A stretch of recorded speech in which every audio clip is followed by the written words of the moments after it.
잠깐만. 귀걸이 정말 좋은 거 있어요. 어머님만 이쪽으로 좀 오시겠어요? 보석방 주인의 떨리는 목소리에 정심은 왠지 모를 불안감이 엄습했습니다. 따라 들어간 안쪽 사무실 윤말순 사장이 오래된 신문 스크랩을 꺼내며 조심스럽게 입을 열었죠. 같이 오신 분. 며느리시죠? 혹시 손바닥에 초승달 모양 흉터 있지 않나요? 순간 정심의 심장이 멎는 듯 했습니다. 혜란이가 설거지하다 보여줬던 그 흉터가 정확히 그 모양이었으니까요. 3년 전, 이 동네에서 노인 연령 넘게 사기쳐서 거리로 내쫓은 여자가 있었어요. 얼굴은 계속 바꾸는데 그 흉터만 못 지우더라고요. 정심은 다리에 힘이 풀렸습니다. 새벽마다 함께 시장에 가고 매일 미역국을 끓여주던 그 다정한 손길이 실은 자신의 집과 전 재산을 노리는 독사의 혀였다니. 2년이라는 시간, 그 모든 게 거짓이었단 말입니까? 어머님 집 등기부등본이랑 통장, 도장, 아직 다 있으시죠? 놈들은 보통 3명이 한 팀이에요. 곧 전문가인 척한 남자가 나타날 겁니다. 67년 인생 최대의 위기. 평생 피땀 흘려 지켜온 모든 것이 한순간에 사라질 뻔했습니다. 본격적인 이야기를 시작하기 전에 잠시 제 마음을 전하고 싶습니다. 구독과 좋아요는 제게 정말 큰 힘이 됩니다. 지금 어디서 시청하고 계신지 댓글로 남겨주시면 답글로 인사드리겠습니다. 67년 인생을 살아오면서 나 박정심은 시장 좌판에서 생선 장사로 억척같이 버티며 아들 하나를 키워냈습니다. 새벽 3시에 일어나 노량진 수산시장으로 달려가고 밤 10시가 넘어서야 집에 들어오는 생활을 30년 넘게 반복했죠. 손은 거칠어졌고 허리는 굽었지만 준영이가 공무원 시험에 합격했다는 소식을 들었을 때의 그 벅찬 감동은 아직도 가슴을 뜨겁게 만들었습니다. 준영이가 결혼한 지 2년이 되어가는 요즘 정심은 생활에 작은 변화가 생긴 것을 느끼고 있었습니다. 바로 며느리 혜란이가 부쩍 살가워진 것이었죠. 처음 1년은 서로 눈치만 보며 조심스러워했는데 최근 들어 혜란이는 마치 친정어머니를 모시듯 정심을 극진히 대했습니다. 어머님, 오늘 무릎은 좀 어떠세요? 제가 어제 사온 파스가 꽤 시원하다던데 붙여드릴까요? 혜란이의 목소리는 꿀처럼 달콤했고 그 손길은 딸보다도 더 섬세했습니다. 정심의 거친 발을 따뜻한 물에 담그고 정성스럽게 마사지해주는 모습을 보면 이 아이가 정말 내 며느리가 맞나 싶을 정도였죠. 아들 준영이는 구청 세무과에서 밤낮 없이 일하느라 집에 있는 시간이 거의 없었고 자연스럽게 집안의 모든 일은 혜란이의 손을 거치게 되었습니다. 새벽 4시, 아직 어둠이 짙게 깔린 시각에 정심이 장사 준비를 하려고 부엌으로 나오자 혜란이가 이미 깨어 있었습니다. 잠옷 위에 가디건을 걸친 채 부스스한 머리로 서 있던 혜란이는 시어머니를 보자마자 환하게 웃었죠. 어머님, 오늘도 새벽 장 보러 가시는 거죠? 저도 같이 가면 안 될까요? 요즘 생선 고르는 법을 제대로 배우고 싶어서요. 어머님처럼 눈썰미 좋은 분한테 직접 배우면 얼마나 좋을까 싶었어요. 젊은 사람이 따뜻한 이불을 박차고 나와 새벽 찬바람을 맞으며 시장에 가겠다니 정심의 마음 한구석이 몽글몽글해졌습니다. 사실 혼자 무거운 생선 상자를 나르는 게 해가 갈수록 힘에 부쳤는데 혜란이가 도와주겠다니 고맙기도 했죠. 노량진 수산시장으로 가는 길 혜란이는 정심의 팔을 꼭 끼고 걸었습니다. 새벽 공기가 차가웠지만 며느리의 체온이 전해져 오히려 따뜻했죠. 시장에 도착하니 상인들이 정심을 보고 반갑게 인사했습니다. 정심씨, 오늘은 며느리도 같이 왔네? 아이고, 효부 하나 제대로 드렸구먼. 맞아요. 요즘 이런 며느리 어디 있어? 시어머니 새벽 장 보는데 따라 나서는 젊은 사람이 어디 있냐고. 칭찬을 들으며 혜란이는 수줍게 웃었고 정심은 어깨가 으쓱해졌습니다. 혜란이는 무거운 생선 상자를 먼저 들려 했고 상인들과 흥정할 때도 정심 옆에서 꼼꼼히 지켜보며 배우려는 자세를 보였죠. 정말 며느리 복이 터진 것 같았습니다. 그런데 시장을 돌아다니는 중간중간 혜란이는 묘한 질문들을 던지곤 했습니다. 처음엔 그저 호기심이려니 했는데 돌이켜보면 조금은 이상한 구석이 있었죠. 어머님, 이 집이 참 오래됐다던데 정확히 언제 지으신 거예요? 아버님이 생전에 지으신 거겠죠? 등기부등본은 어머님 단독 명의로 되어 있나요? 어머님은 주거래 은행이 어디세요? 요즘 금리가 너무 낮아서 저희도 적금 들 곳을 찾고 있거든요. 어머님은 노후 자금 관리를 어떻게 하고 계세요? 정심은 그저 젊은 부부가 미래를 계획하느라 이것저것 궁금해하는 거라고 생각했습니다. 살림을 꾸려나가려면 집안 경제 사정을 아는 것도 당연하다고 여겼죠.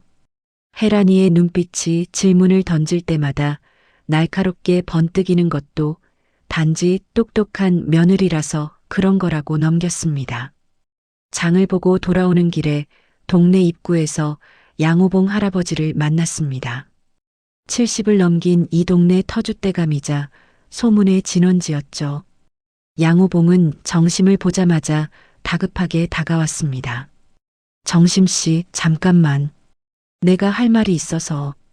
혜란이는 먼저 짐을 들고 집으로 들어가고 정심은 양호봉과 잠시 서서 이야기를 나누게 되었습니다. 양호봉의 표정이 평소와 달리 심각했죠. 정심 씨, 요즘 세상이 얼마나 무서운지 알아? 옆 동네 김씨 할머니가 큰일을 당했다더구먼. 며느리인 줄 알았던 여자가 사기꾼이었대. 집 문서랑 통장이랑 다 털렸다고 하더라고. 정심은 가볍게 웃으며 손을 저었습니다. 아이고, 양 어르신. 우리 혜란이는 그런 애가 아니에요. 얼마나 착한데요.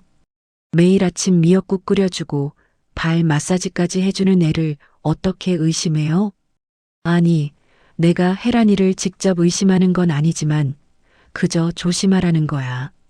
사기꾼들이 처음엔 다 그렇게 잘한다더라고. 진짜 가족보다 더 가족같이 굴다가 어느 순간 확 돌변한다는 거 아니겠어? 양호봉의 걱정 어린 눈빛이 정심을 뚫어지게 바라보았지만 정심은 그저 고개를 저을 뿐이었습니다. 혜란이처럼 순하고 착한 아이가 나쁜 마음을 품을 리 없다고 확신했으니까요.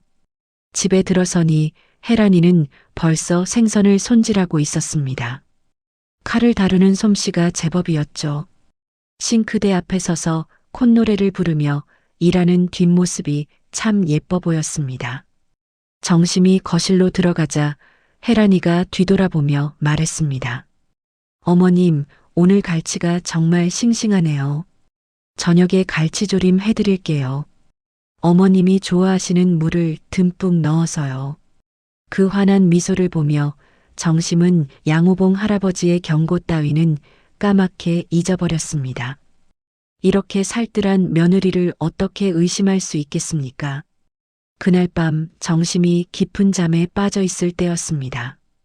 혜란이는 거실에서 낮은 목소리로 전화 통화를 하고 있었죠. 창밖에는 보름달이 휘영청 떠 있었고 그 달빛이 거실 바닥에 차갑게 드리워져 있었습니다. 언니, 조금만 더 기다려. 거의 다 됐어. 시어머니가 완전히 마음을 열었다니까. 이제 슬슬 다음 단계로 넘어가도 될 것 같아. 전화 너머에서 들려오는 목소리는 차갑고 계산적이었습니다. 서두르지 마. 확실하게 믿게 만든 다음에 움직여야 해. 실수하면 우리 둘 다 끝이야, 알겠지? 혜란이는 고개를 끄덕이며 대답했습니다. 알았어, 언니. 걱정 마. 내가 지금까지 실수한 적 있어? 보석방 쪽은 피해서 다닐게. 거기 주인이 예전 일을 기억할지도 모르니까. 그 대화가 끝나고 혜란이는 조용히 안방을 들여다보았습니다. 정심은 평화롭게 잠들어 있었고 규칙적인 숨소리가 들려왔죠. 혜란이의 입가에 알 수 없는 미소가 번졌습니다. 그것은 낮에 보여주던 따뜻한 미소와는 전혀 다른 차갑고 계산적인 표정이었죠. 하지만 정심은 아무것도 모른 채 깊은 잠에 빠져 있었습니다.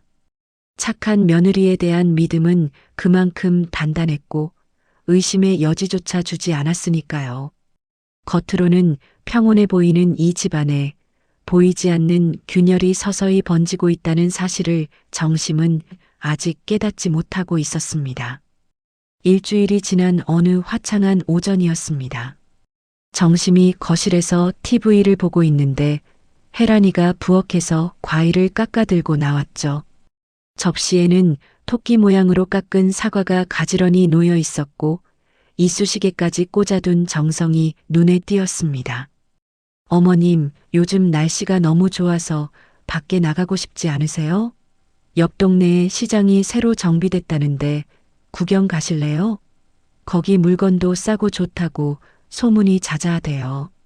정심은 며칠째 집안에만 있었던 터라 혜란이의 제안이 반가웠습니다. 무릎이 좀 쑤시긴 했지만 따뜻한 햇볕을 쬐며 걷는 것도 나쁘지 않을 것 같았죠. 혜란이는 정심이 외출 준비를 하는 동안 현관에서 신발을 꺼내 정리하고 정심의 낡은 운동화를 보며 혀를 차는 소리를 냈습니다. 어머님, 이 신발 너무 닳았어요. 밑창도 다 해져서 미끄러우실 것 같은데 오늘 시장 가는 김에 새 신발 하나 사드릴게요. 아이고, 됐어. 이거 아직 신을 만해. 돈 아깝게 왜 신발을 새로 사? 정심이 손을 저었지만 혜란이는 이미 마음을 정한 듯 했습니다. 팔짱을 끼고 시장으로 향하는 동안 혜란이는 정심의 걸음걸이를 유심히 관찰했죠. 마치 의사가 환자를 진단하듯 세심한 눈길이었습니다. 새로 정비된 시장은 깔끔하고 활기가 넘쳤습니다. 예전의 재래시장과는 달리 통로도 넓고 간판들도 말끔하게 정리되어 있었죠. 상인들의 호객 소리가 정겹게 들려왔고 갓 튀긴 전 냄새며 떡볶이 냄새가 코끝을 자극했습니다. 정심은 오랜만에 느끼는 시장의 생동감에 기분이 좋아졌습니다. 어머님, 저기 과일 가게 복숭아가 정말 탐스럽네요. 하나 사가실래요? 저쪽 떡집에서는 인절미를 지금 막 볶고 있어요. 어머님이 좋아하시는 콩고물 인절미예요. 혜란이는 어린아이처럼 이곳저곳을 가리키며 신이 나 있었습니다. 그 모습이 어찌나 예뻐 보이던지 정심은 저절로 미소가 지어졌죠. 장사를 하던 시절이 떠올라 정심도 이것저것 구경하며 물건값을 흥정하는 재미에 빠졌습니다. 시장 중간쯤에 신발 가게가 하나 있었습니다. 복덩이 신발이라는 간판이 붙은 작은 가게였죠. 혜란이는 정심의 손을 잡아 끌며 가게 안으로 들어갔습니다. 진열대에는 각양각색의 신발들이 가지런히 놓여 있었고 주인 할머니는 안경을 쓰고 신문을 보고 있었습니다. 어서 오세요. 뭐 찾으시는 거 있으세요? 주인 할머니는 60대 중반쯤 되어 보였습니다. 인상이 좋아 보였지만 왠지 모르게 날카로운 눈빛을 가지고 있었죠. 혜란이가 먼저 나서서 말했습니다. 우리 어머님 신으실 편한 신발 좀 보여주세요. 발이 좀 부으시는 편이라 쿠션이 좋은 걸로요. 주인 할머니는 정심의 발을 한번 훑어보더니 진열대 아래쪽에서 신발 몇 켤레를 꺼내왔습니다. 모두 쿠션이 푹신하고 발목을 잘 잡아주는 디자인이었죠. 혜란이는 직접 무릎을 꿇고 앉아 정심의 발에 신발을 신겨보기 시작했습니다. 어머님, 이건 어때요? 발가락 부분이 넓어서 편하실 것 같은데. 혜란이가 정성스럽게 신발끈을 묶어주는 모습을 보며 정심은 가슴이 뭉클해졌습니다. 친딸도 이렇게까지 하지는 않을 텐데 며느리가 이렇게 극진하니 어찌 감동하지 않을 수 있겠습니까? 정심은 혜란이의 머리를 쓰다듬으며 말했죠. 아이고, 우리 혜란이. 고마워도 너무 고맙네. 이렇게까지 할 필요 없는데.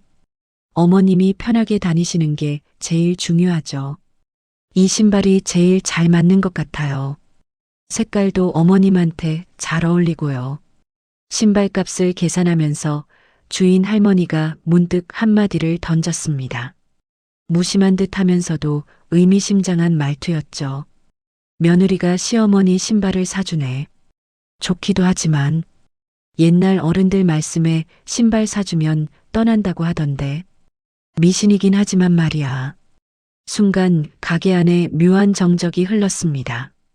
혜란이의 손이 잠시 멈칫했지만 이내 환하게 웃으며 대답했죠. 아이고, 요즘 시대에 그런 미신을 믿는 사람이 어디 있어요. 어머님이 건강하게 오래오래 저희랑 함께 사시는 게 제일 중요하죠. 하지만 주인 할머니는 정심을 뚫어지게 바라보며 다시 말을 이었습니다. 그래도 말이야, 옛날 어른들 말씀이 다 이유가 있어서 나온 거잖아. 신발 신고 멀리 가버린다고. 조심해서 나쁠 건 없지. 정심은 애써 웃으며 그 말을 넘기려 했지만 가슴 한구석에서 알 수 없는 불안감이 스멀스멀 올라왔습니다. 신발을 사주면 떠난다. 그 말이 귓가에 맴돌며 쉽게 사라지지 않았죠. 혜란이가 계산을 마치고 신발 봉투를 들고 나오는 모습을 보면서도 정심은 계속 그 말을 곱씹고 있었습니다.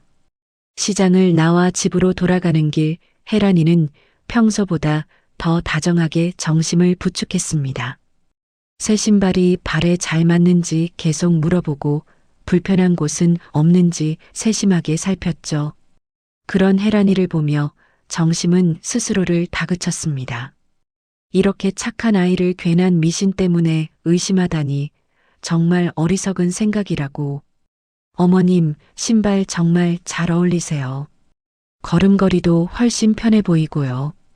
그래, 정말 편하네. 우리 혜란이 덕분이야. 고마워. 집에 도착해서 혜란이는 신발장을 정리하며 정심의 낡은 신발들을 하나씩 꺼냈습니다. 그리고는 쓰레기 봉투에 담으려 하다가 정심의 눈치를 보며 다시 구석에 놓았죠. 그 작은 행동 하나하나가 정심에게는 며느리의 세심한 배려로 느껴졌습니다. 저녁을 먹고 난 후 정심은 거실에서 TV를 보고 있었습니다. 혜란이는 부엌에서 설거지를 하고 있었는데 핸드폰이 울리자 앞치마를 벗고 안방으로 들어갔죠. 문은 닫혀 있었지만 가끔씩 혜란이의 목소리가 새어나왔습니다. 응, 언니. 오늘 신발 사드렸어. 그래, 마음을 더 열게 하려면 이런 것도 필요하잖아. 잠시 침묵이 이어지더니 혜란이의 목소리가 다시 들렸습니다. 걱정 마. 다음 주에 서기훈 오빠 데려올게. 그때 자연스럽게 이야기 꺼내면 돼. 노후 자금 관리 명목으로 접근하면 의심 안 할 거야. 정심은 TV 소리에 집중하려 했지만 자꾸만 혜란이의 전화 목소리가 신경 쓰였습니다. 서기훈이 누구지? 노후 자금 관리? 하지만 이내 고개를 저었죠. 아마 혜란이가 정심의 노후를 걱정해서 전문가를 소개해 주려는 것일 거라고 생각했습니다. 밤이 깊어가면서 정심은 침대에 누워 천장을 바라보았습니다. 새 신발이 현관에 가지런히 놓여 있는 모습이 자꾸만 떠올랐죠. 신발을 사주면 떠난다. 그 말이 마음 한구석에 가시처럼 박혀 있었습니다. 하지만 정심은 억지로 그 생각을 떨쳐내려 애썼습니다. 한편 거실에서는 혜란이가 노트북을 펼치고 무언가를 열심히 타이핑하고 있었습니다. 화면에는 노인 재산 신탁 계약서 양식이라는 제목이 떠 있었고 혜란이의 입가에는 알 수 없는 미소가 번지고 있었죠. 가끔씩 고개를 들어 정심의 방문을 확인했고 아무 소리도 들리지 않자 다시 작업에 집중했습니다. 정심은 잠이 오지 않아 뒤척이다가 물을 마시러 일어났습니다. 살며시 방문을 열고 나오니 거실에서 노트북 불빛이 새어나오고 있었죠. 혜란이가 늦게까지 뭔가를 하고 있는 모습이었습니다. 정심은 며느리가 일을 하는가 보다 생각하며 조용히 부엌으로 갔습니다. 어머님 안 주무세요? 혜란이가 놀란 듯 고개를 돌렸습니다. 노트북을 재빨리 덮는 모습이 정심의 눈에 들어왔지만 정심은 별다른 의미를 두지 않았죠. 물 좀 마시려고. 너도 일찍 자. 너무 늦었잖아. 네, 어머님. 금방 들어갈게요. 편안한 밤 되세요. 정심이 방으로 돌아간 후 혜란이는 다시 노트북을 열었습니다. 그리고는 메신저 창에 메시지를 입력했죠. 1단계 완료. 신뢰도 80% 이상. 다음 주 2단계 진행 예정. 답장은 곧바로 왔습니다. 좋아. 서두르지 말고 확실하게. 실패하면 끝이야. 혜란이는 메시지를 확인하고 노트북을 닫았습니다. 그리고는 거실 불을 끄고 안방으로 들어갔죠. 집안은 다시 고요해졌지만 그 고요함 속에는 불길한 기운이 감돌고 있었습니다. 새 신발을 신고 일주일이 지났습니다. 정심은 정말로 혜란이가 사준 신발이 편해서 매일 신고 다녔죠.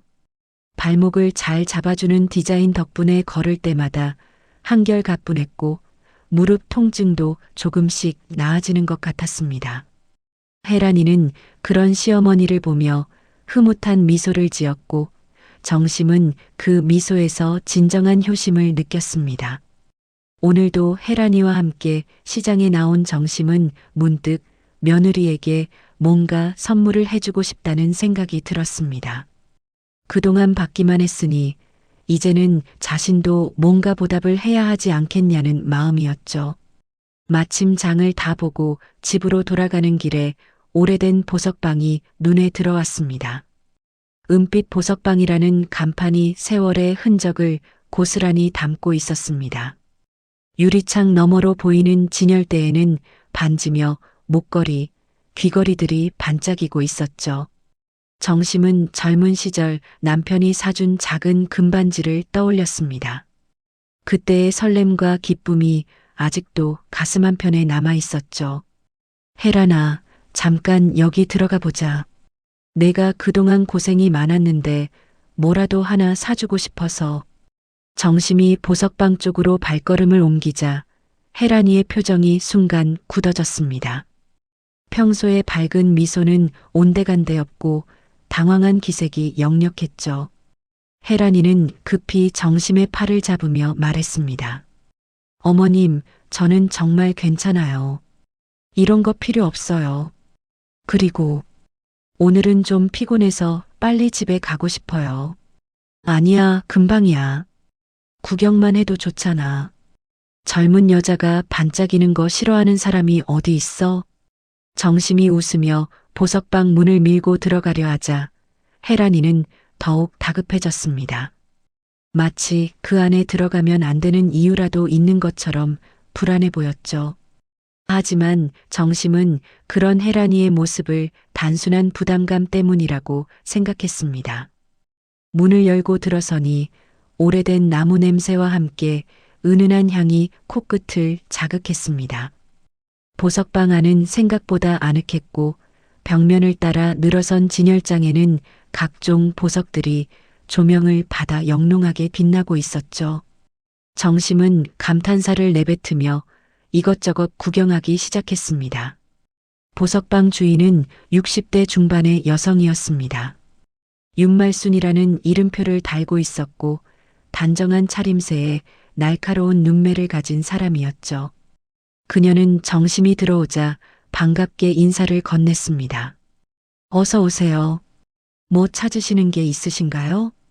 그런데 윤말순의 시선이 정심 뒤에 서 있는 혜란에게 닿는 순간 그녀의 표정이 미세하게 변했습니다. 마치 어디선가 본 듯한 사람을 마주한 것처럼 의아함과 경계심이 동시에 스쳐 지나갔죠. 그것은 아주 짧은 순간이었지만 정심의 눈에도 포착될 만큼 뚜렷한 변화였습니다. 아, 네, 어서 오세요. 윤말순이 다시 한번 인사를 했지만 그 목소리에는 아까와는 다른 긴장감이 묻어 있었습니다. 혜란이는 고개를 숙인 채 진열대 구석으로 몸을 숨기듯 움직였고 핸드폰을 꺼내 화면을 들여다보는 척했죠. 며느리한테 선물 하나 해주려고 하는데 젊은 사람들이 좋아할 만한 게 뭐가 있을까요? 정심이 물으니 윤말수는 잠시 혜란이를 훔쳐보더니 조심스럽게 대답했습니다. 요즘 젊은 분들은 화려한 것보다 단순한 디자인을 좋아하시더라고요. 이쪽에 있는 것들이 인기가 많아요. 윤말순이 안쪽 진열대를 가리키며 정심을 안내했습니다. 정심이 따라가려 하자 그녀는 살짝 정심의 팔을 잡으며 낮은 목소리로 말했죠. 손님, 잠깐만 이쪽으로 오시겠어요? 좀 더 좋은 물건이 안쪽에 따로 있거든요. 정심은 의아했지만 윤말순을 따라 카운터 뒤쪽으로 갔습니다. 혜란이는 불안한 눈빛으로 그 모습을 지켜보다가 갑자기 핸드폰이 울린다며 황급히 밖으로 나갔죠. 유리문이 닫히는 소리가 묘하게 크게 들렸습니다. 윤말수는 정심이 앉을 의자를 권하더니 진열장에서 작은 상자를 꺼내왔습니다. 하지만 그녀의 표정은 보석을 보여주려는 사람의 것이 아니었죠. 오히려 무언가 중요한 이야기를 해야 하는 사람처럼 진지하고 신중했습니다. 손님, 제가 이런 말씀 드려도 될지 모르겠지만 방금 같이 오신 분 며느리 되시나요? 네, 맞아요. 우리 착한 며느리예요. 왜 그러시는데요? 정심이 대답하자 윤말순의 표정이 더욱 어두워졌습니다. 그녀는 잠시 망설이다가 천천히 입을 열었죠. 제가 착각일 수도 있는데 그분 얼굴이 낯이 익어서요. 혹시 손바닥에 작은 흉터 같은 게 있지 않나요? 엄지 밑부분에. 정심은 깜짝 놀랐습니다. 혜란이가 설거지를 하다가 손을 베었다며 보여준 흉터가 정확히 그 위치에 있었거든요. 작은 초승달 모양의 흉터였는데 어떻게 이 사람이 그걸 알고 있는지 의아했죠. 맞아요. 그런데 그걸 어떻게 아세요? 윤말수는 깊은 한숨을 쉬며 고개를 저었습니다. 그리고는 카운터 서랍에서 오래된 신문 스크랩을 꺼내 보여주었죠. 거기에는 노인 대상 보석 절도 및 사기 사건, 용의자 여전히 도주 중이라는 제목이 큼지막하게 적혀 있었습니다. 3년 전 이 동네에서 큰 사건이 있었어요. 젊은 여자가 노인분들에게 접근해서 신뢰를 쌓은 다음 보석이나 귀중품을 훔치고 투자 사기까지 쳤죠. 피해자가 10명이 넘었어요. 정심의 얼굴이 점점 창백해졌습니다. 윤말수는 계속 이어갔죠. 그 여자의 특징 중 하나가 손바닥의 흉터였어요. 그리고 보석방에는 절대 들어가려 하지 않았다고 하더라고요. 자기 얼굴을 아는 사람이 있을까 봐서요. 이름도 계속 바꿨대요. 한 번은 수정이었다가 또 한 번은 은경이었다가. 정심은 다리에 힘이 풀리는 것을 느꼈습니다. 혜란이가 보석방에 들어오기 싫어했던 이유, 윤말순을 보고 당황했던 모습, 모든 것이 퍼즐처럼 맞아떨어지기 시작했죠. 하지만 정심은 여전히 믿고 싶지 않았습니다. 아니에요. 우리 혜란이는 그런 아이가 아니에요. 정말 착하고 성실한 아이라고요. 저도 착각이길 바라요. 하지만 조심하시는 게 좋을 것 같아요. 그 사건 이후로 그 여자는 잡히지 않았거든요. 아직도 어딘가에서 같은 짓을 하고 있을지 몰라요. 윤말수는 명함을 하나 건네며 말했습니다. 혹시 이상한 일이 생기면 연락 주세요. 그리고 집 문서나 통장 같은 건 절대 함부로 맡기지 마시고요. 그 여자들은 보통 팀으로 움직여요. 혼자가 아니라는 거죠. 정심은 떨리는 손으로 명함을 받았습니다. 은빛 보석방 대표 윤말순, 그리고 그 아래 적힌 전화번호가 마치 생명줄처럼 느껴졌죠. 윤말순은 정심의 손을 가만히 잡으며 위로하듯 말했습니다. 너무 놀라지 마세요. 제가 착각일 수도 있으니까요. 하지만 만약의 경우를 대비해서 조심하시는 게 좋을 것 같아요. 정심이 일어서려는데 밖에서 혜란이가 유리문을 두드렸습니다. 초조한 표정으로 안을 들여다보고 있었죠. 윤말수는 재빨리 신문 스크랩을 서랍에 넣고 아무 일 없었다는 듯 보석 상자를 들어 보였습니다. 이 목걸이가 참 예쁘죠? 젊은 분들이 좋아하실 거예요. 정심은 애써 평정을 유지하며 고개를 끄덕였습니다. 그리고는 다음에 다시 오겠다며 보석방을 나섰죠. 혜란이가 바로 다가와 팔짱을 끼려 했지만 정심은 자연스럽게 피하며 먼저 걸었습니다. 어머님, 무슨 이야기 그렇게 오래 하셨어요? 목걸이 사신 거예요? 아니, 마음에 드는 게 없어서. 다음에 다시 와봐야겠어. 집으로 돌아가는 길, 정심의 머릿속은 복잡했습니다. 혜란이가 평소처럼 이런저런 이야기를 했지만 정심의 귀에는 하나도 들어오지 않았죠. 손바닥의 흉터, 보석방을 피하는 모습, 그리고 윤말순이 보여준 신문기사. 모든 것이 뒤엉켜 정심의 가슴을 짓눌렀습니다. 집에 도착하자 혜란이는 곧바로 안방으로 들어가 전화를 걸었습니다. 정심은 거실에 앉아 TV를 켰지만 계속 안방에서 들리는 목소리에 귀를 기울였죠. 언니, 큰일 났어. 보석방 주인이 나를 알아본 것 같아. 어떡하지? 전화 너머의 목소리는 들리지 않았지만 혜란이의 대답으로 대화 내용을 짐작할 수 있었습니다. 알았어. 일단 침착하게 행동할게. 시어머니한테는 아직 티를 안 냈어. 그래, 계획대로 진행하되 더 조심할게. 정심은 온몸이 차가워지는 것을 느꼈습니다. 윤말순의 경고가 사실이었던 것일까? 그동안 믿고 아꼈던 며느리가 정말 사기꾼이란 말인가? 하지만 정심은 아직 확신할 수 없었습니다. 어쩌면 모든 게 오해일 수도 있다고, 아니 그래야만 한다고 생각했죠.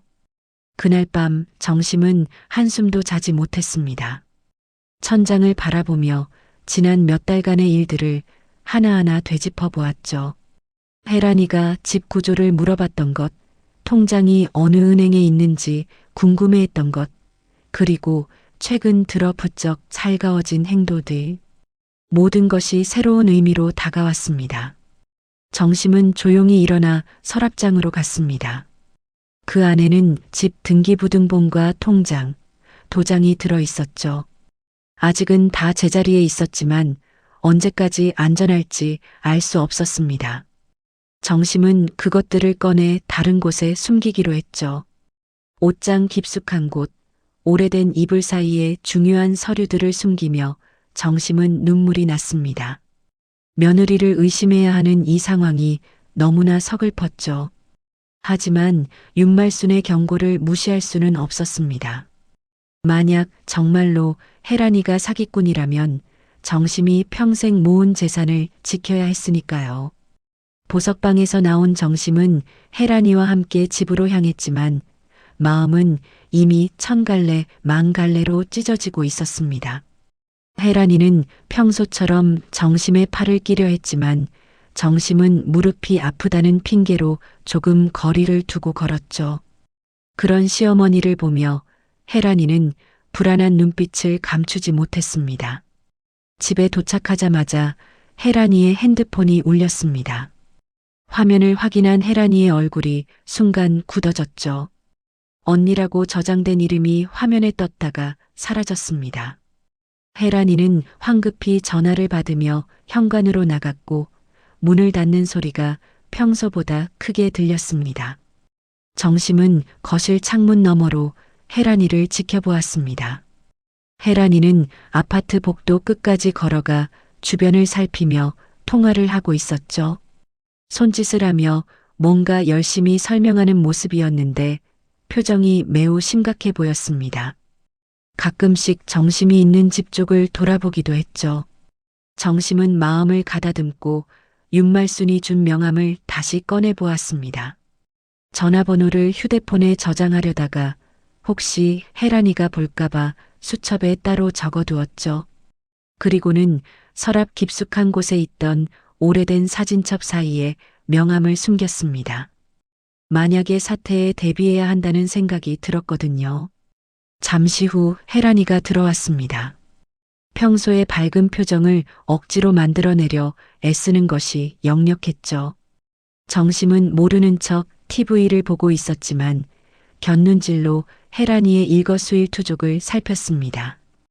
혜란이는 부엌으로 가서 물을 한 잔 마시더니 다시 안방으로 들어갔습니다.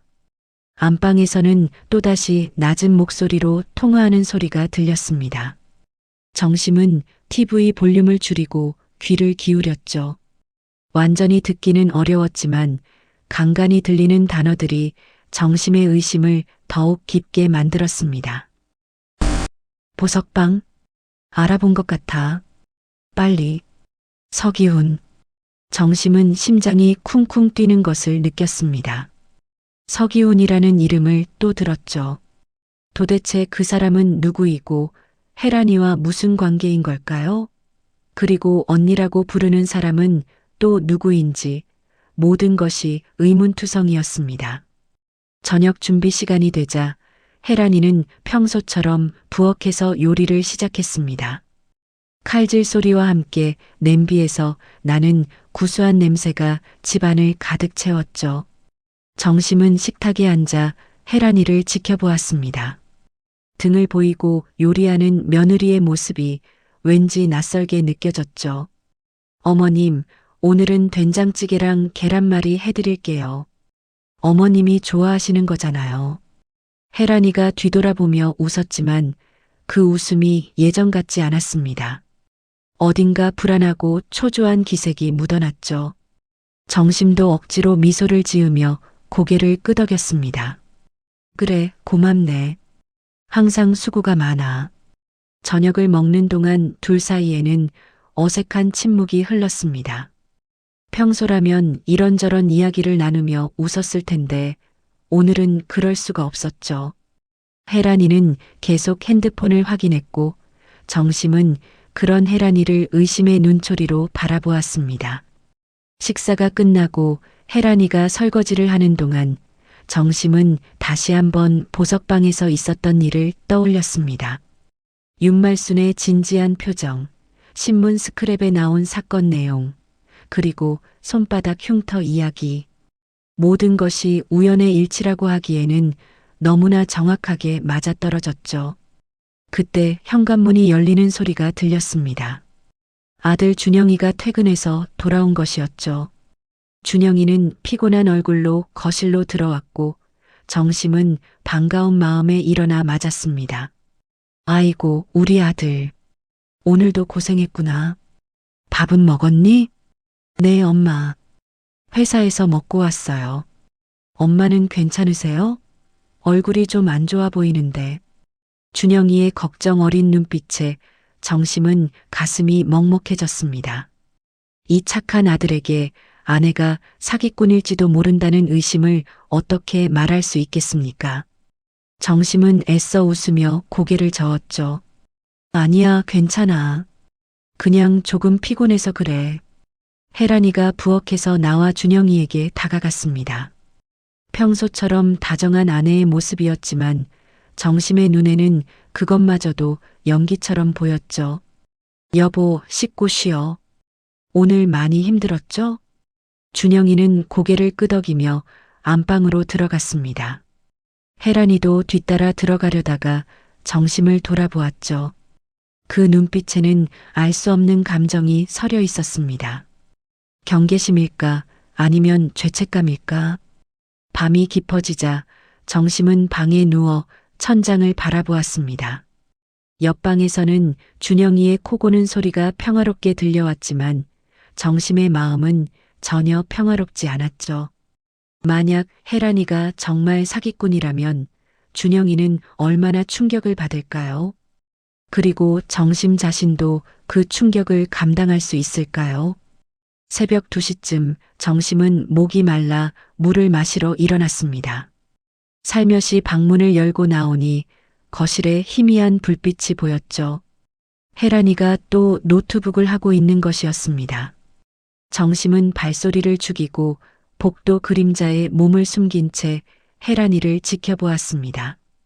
화면에는 뭔가 복잡한 문서가 떠 있었고 혜란이는 열심히 무언가를 타이핑하고 있었죠.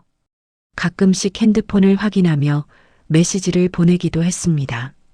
그 모습이 너무나 수상해 보였지만 정심은 더 가까이 갈 수가 없었습니다.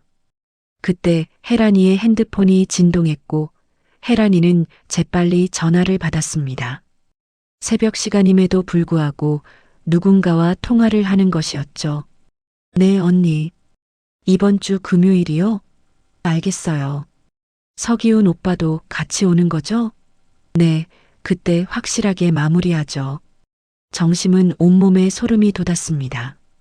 이번 주 금요일, 그러니까 사흘 후에 무언가 일이 벌어질 것 같았죠. 서기훈이라는 사람도 오고 확실하게 마무리한다는 말이 무엇을 의미하는지 짐작이 갔습니다. 정심은 조용히 방으로 돌아와 침대 밑에서 낡은 가방을 꺼냈습니다. 그 안에는 비상금으로 모아둔 현금이 들어 있었죠. 그리고 가장 중요한 서류들을 다시 한번 확인했습니다. 집 등기부등본, 예금 통장, 도장, 모두 제자리에 있었지만 언제까지 안전할지는 알 수 없었습니다. 정심은 조용히 옷을 갈아입고 가방을 들었습니다. 그리고는 새벽장을 보러 간다는 핑계를 대고 집을 나설 준비를 했죠. 혜란이가 아직 거실에 있었기 때문에 조심스럽게 움직여야 했습니다. 어머님, 이 시간에 어디 가세요? 혜란이가 놀란 듯 일어섰습니다. 정심은 태어난 척 대답했죠. 장 보러 가야지. 오늘 생선 경매하는 날이거든. 일찍 가야 싱싱한 걸 살 수 있어. 아, 그럼 저도 같이. 아니야, 됐어. 너는 좀 더 자. 준영이 챙겨야 하잖아. 정심은 서둘러 집을 나왔습니다. 새벽 공기가 차가웠지만 정심의 마음은 더욱 차가웠죠. 정심은 장을 보러 가는 대신 은행으로 향했습니다. 24시간 ATM에서 통장에 돈을 일부 인출하고 다른 은행 계좌로 이체하기 시작했습니다. 그리고 나서 정심은 윤말순에게 문자를 보냈습니다. 새벽 시간이라 전화는 할 수 없었지만 도움이 필요하다는 내용의 짧은 메시지였죠. 저 정심입니다. 며느리가 수상합니다. 금요일에 무슨 일이 있을 것 같아요. 도와주세요. 답장은 의외로 빨리 왔습니다. 윤말순도 잠을 못 이루고 있었던 모양이었죠. 내일 오전에 보석방으로 오세요. 도와드릴 방법을 찾아보겠습니다. 정심은 안도의 한숨을 쉬었습니다. 적어도 혼자가 아니라는 사실에 위안을 얻었죠. 하지만 여전히 가슴 한편에는 무거운 돌덩이가 얹혀 있는 것 같았습니다. 사랑했던 며느리가 적이 되어버린 이 상황이 너무나 가슴 아팠으니까요. 동이 트기 시작했습니다. 정심은 시장으로 향했죠. 실제로 장을 봐야 혜란이가 의심하지 않을 테니까요. 하지만 정심의 머릿속에는 오직 한 가지 생각만이 맴돌고 있었습니다. 금요일까지 어떻게든 이 위기를 넘겨야 한다는 것. 그리고 아들 준영이가 상처받지 않도록 지켜야 한다는 것. 시장 입구에서 양호봉 할아버지를 만났습니다. 그는 정심의 얼굴을 보자마자 걱정스러운 표정을 지었죠. 정심 씨, 얼굴이 왜 이래? 무슨 일 있어? 정심은 잠시 망설이다가 양호봉에게 조용히 말했습니다.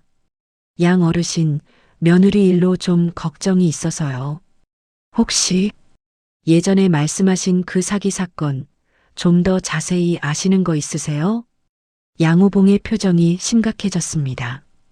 그는 주변을 둘러보며 정심을 시장 구석 찻집으로 이끌었죠. 그리고는 낮은 목소리로 말하기 시작했습니다. 사실 내가 더 알아본 게 있어. 그 사기꾼들 아직도 이 근처에서 활동하고 있다더라고.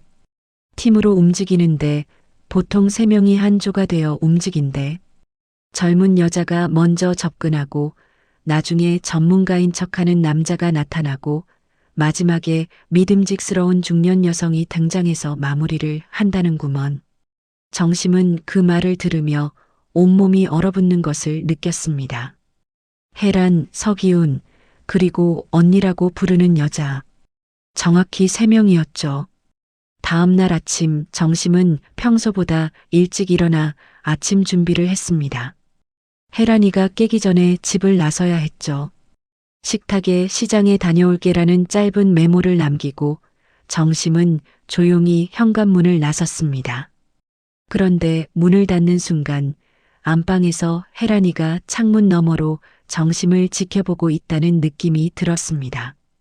정심은 일부러 평소 시장 가는 길로 향했다가 중간에서 방향을 틀어 은빛 보석방으로 갔습니다. 아직 문을 열기 전이었지만 윤말수는 이미 가게 안에서 정심을 기다리고 있었죠. 문을 열고 들어가자 윤말순이 먼저 입을 열었습니다. 어서 오세요. 새벽에 문자 받고 걱정이 많았어요. 안쪽으로 오세요. 윤말수는 정심을 카운터 뒤 작은 사무실로 안내했습니다. 그곳에는 오래된 금고와 서류 캐비닛이 있었고 벽에는 각종 사진과 신문 스크랩이 붙어 있었죠. 윤말수는 커피를 한 잔 내려주며 조심스럽게 말을 꺼냈습니다. 사실 어제 댁에 가신 후에 제가 좀 더 알아봤어요. 경찰서에 아는 분이 있어서 물어봤더니 그 사기 조직이 최근에 다시 활동을 시작했다고 하더라고요. 수법이 예전보다 더 교묘해졌대요. 윤말수는 서랍에서 두꺼운 파일을 꺼냈습니다. 거기에는 여러 장의 사진과 서류가 들어 있었죠. 정심은 떨리는 손으로 사진을 한 장 한 장 넘겨보았습니다. 그 중에는 흐릿하지만 혜란이와 닮은 여자의 모습도 있었습니다. 이 여자가 3년 전 사건의 주범이었어요. 본명은 지수경. 당시엔 머리가 길었는데 지금은 스타일을 완전히 바꿨을 거예요.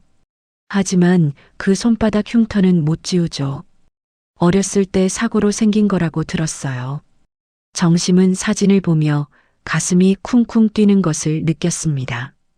머리 스타일은 달랐지만 눈매와 얼굴형이 혜란이와 너무나 비슷했죠. 특히 웃는 모습이 섬뜩할 정도로 닮아 있었습니다. 그리고 이 여자는 혼자 일하지 않아요. 언니라고 부르는 정은미라는 여자가 있는데 실제 자매는 아니고 사기 조직의 우두머리예요. 50대 중반인데 겉으로는 점잖고 교양 있어 보이죠. 주로 마지막 단계에서 나타나 신뢰감을 주는 역할을 한대요. 윤말순이 또 다른 사진을 보여주었습니다. 단정한 차림의 중년 여성이었는데 누가 봐도 믿음직스러운 인상이었죠. 정심은 이 여자가 혜란이가 언니라고 부르는 사람일 거라는 확신이 들었습니다. 그리고 서기훈이라는 남자도 있어요. 40대 초반 재무설계사나 보험설계사로 위장해서 접근하죠. 말솜씨가 좋아서 노인들이 쉽게 속아 넘어간대요. 서류를 아주 그럴듯하게 만들어서 집 명의를 넘기게 하거나 전 재산을 투자하게 만든다고 하더라고요. 정심은 온몸에 소름이 돋았습니다. 혜란이가 말했던 서기훈 오빠가 바로 이 사람이었던 것이죠. 그리고 금요일에 그들이 모두 모인다는 것은 본격적으로 정심의 재산을 노리는 마지막 단계라는 의미였습니다. 그런데 이 사람들이 노리는 건 단순히 돈만이 아니에요. 집 명의를 완전히 넘겨받아서 노인들을 쫓아내고 그 집을 팔아 큰 돈을 챙기죠. 피해자들 중에는 길거리에 나앉은 분들도 있어요. 윤말순의 말을 들으며 정심은 분노가 치밀어 올랐습니다. 평생 힘들게 일해서 마련한 집과 재산을 이런 식으로 빼앗으려 한다니.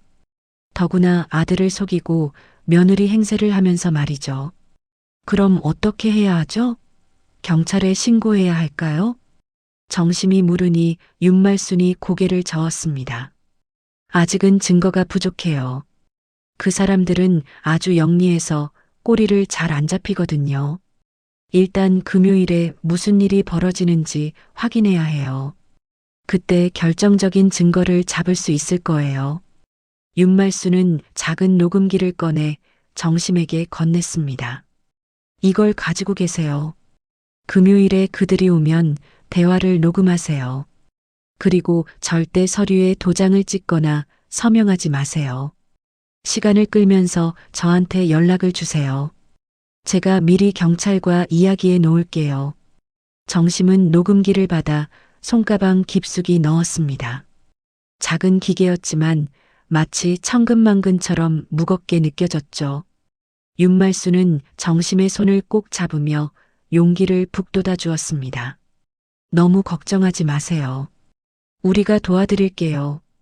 그리고 한 가지 더, 아드님께는 아직 말씀하지 마세요. 섣불리 움직이면 오히려 일을 그르칠 수 있어요. 정심은 고개를 끄덕였습니다. 사실 준영이에게 말하고 싶은 마음이 굴뚝 같았지만 아직은 확실한 증거가 없었고 괜히 부부 사이를 갈라놓을 수도 있으니까요.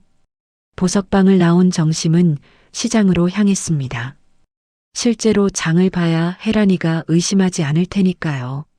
생선을 고르면서도 정심의 머릿속은 복잡했죠.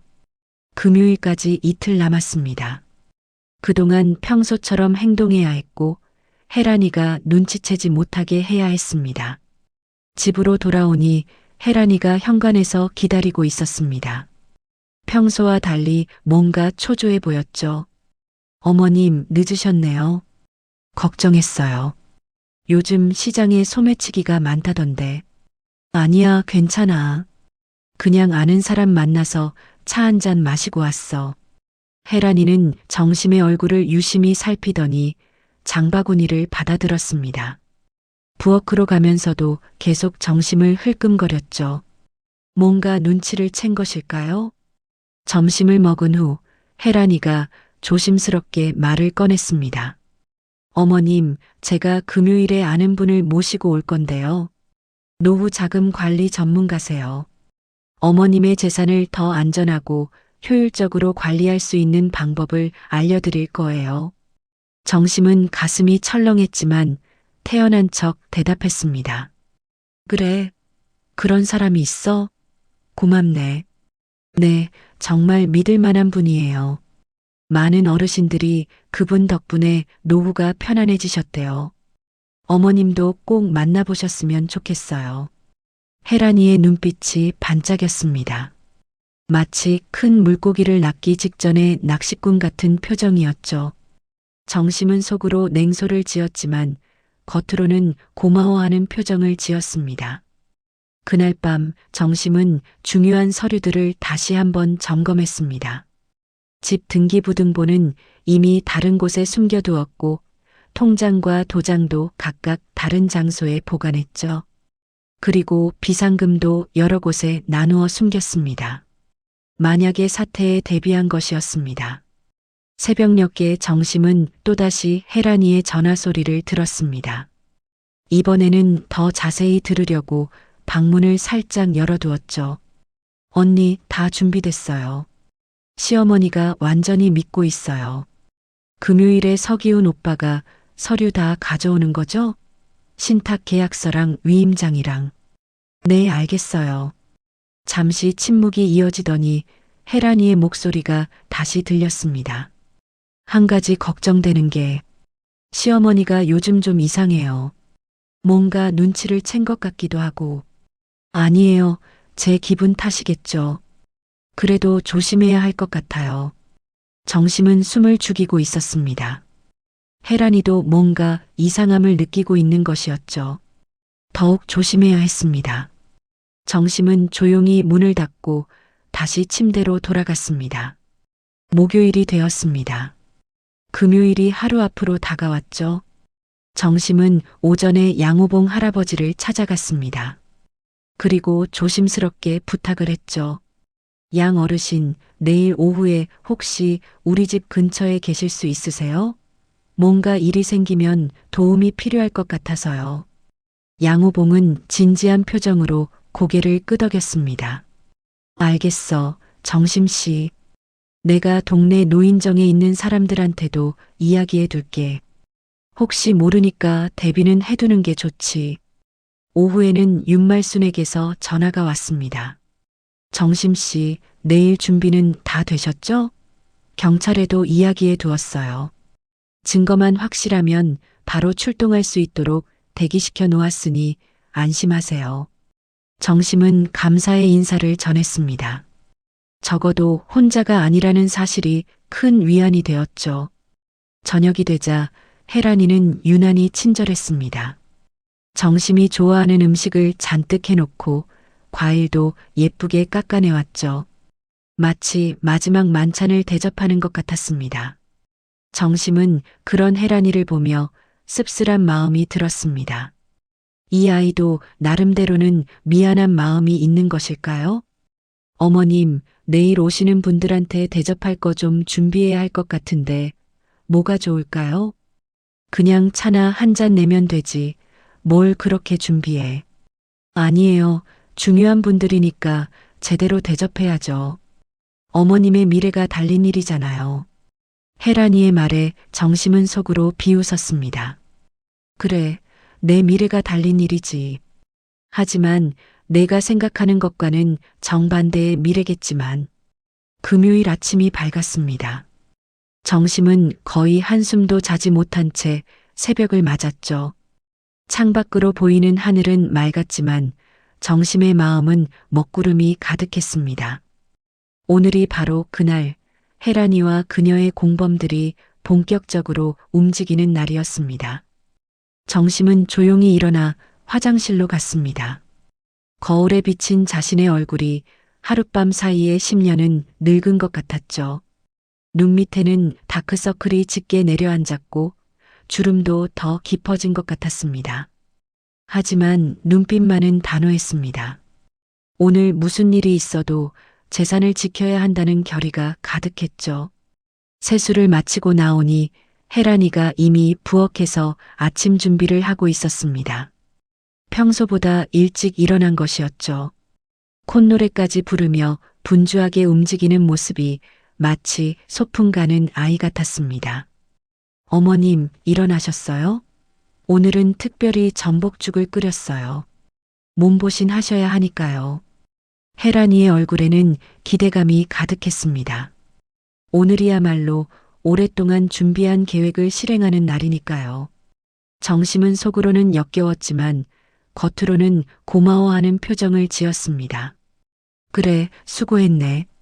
근데 오늘 몇 시에 손님이 온다고 했지? 오후 2시에 오기로 했어요. 서기훈 선생님이랑 또 다른 분이 같이 오실 거예요. 정말 좋은 분들이니까 어머님도 마음 열고 들어보세요.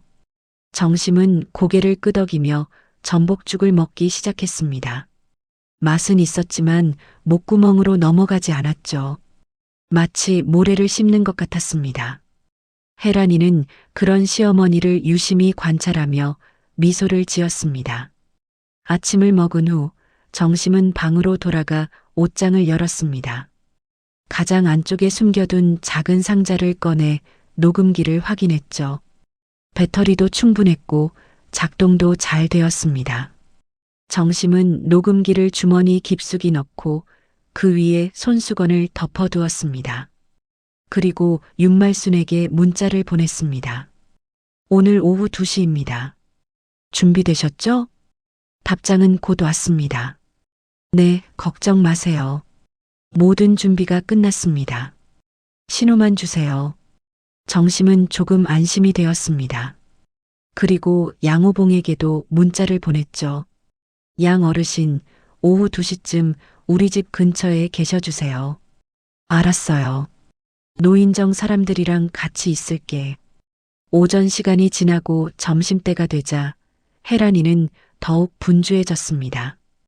거실을 깨끗이 청소하고 좋은 차를 준비하고 과자며 과일이며 온갖 것들을 테이블에 올려놓았죠. 마치 중요한 손님을 맞는 것처럼 정성스러웠습니다. 1시 반쯤 되자 혜란이가 옷을 갈아입었습니다. 평소에 잘 입지 않던 정장 차림이었죠. 화장도 평소보다 진하게 했고 머리도 단정하게 올렸습니다. 그 모습을 보니 정심은 더욱 확신이 들었습니다. 오늘이 그들에게도 중요한 날인 것이죠.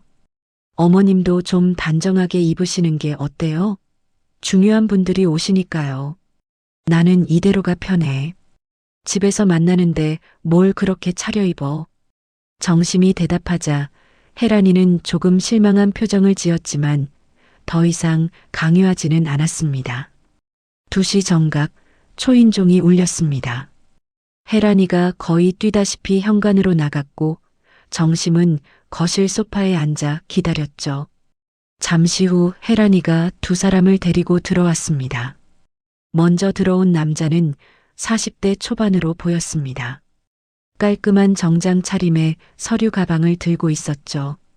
인상은 좋아 보였지만 눈빛에서 묘한 계산적인 느낌이 들었습니다. 이 사람이 바로 서기훈이었죠. 안녕하세요, 어머님. 저는 서기훈이라고 합니다. 노후 자산관리 전문가죠. 오늘 어머님의 편안한 노후를 위해 도움을 드리고자 왔습니다. 서기훈이 명함을 내밀며 공손하게 인사했습니다. 명함에는 한국노후설계연구소 수석 컨설턴트 서기훈이라고 적혀 있었죠. 그럴듯해 보였지만 정심은 이미 알고 있었습니다. 모두 가짜라는 것을. 그 뒤를 이어 들어온 여자를 보고 정심은 놀라지 않을 수 없었습니다.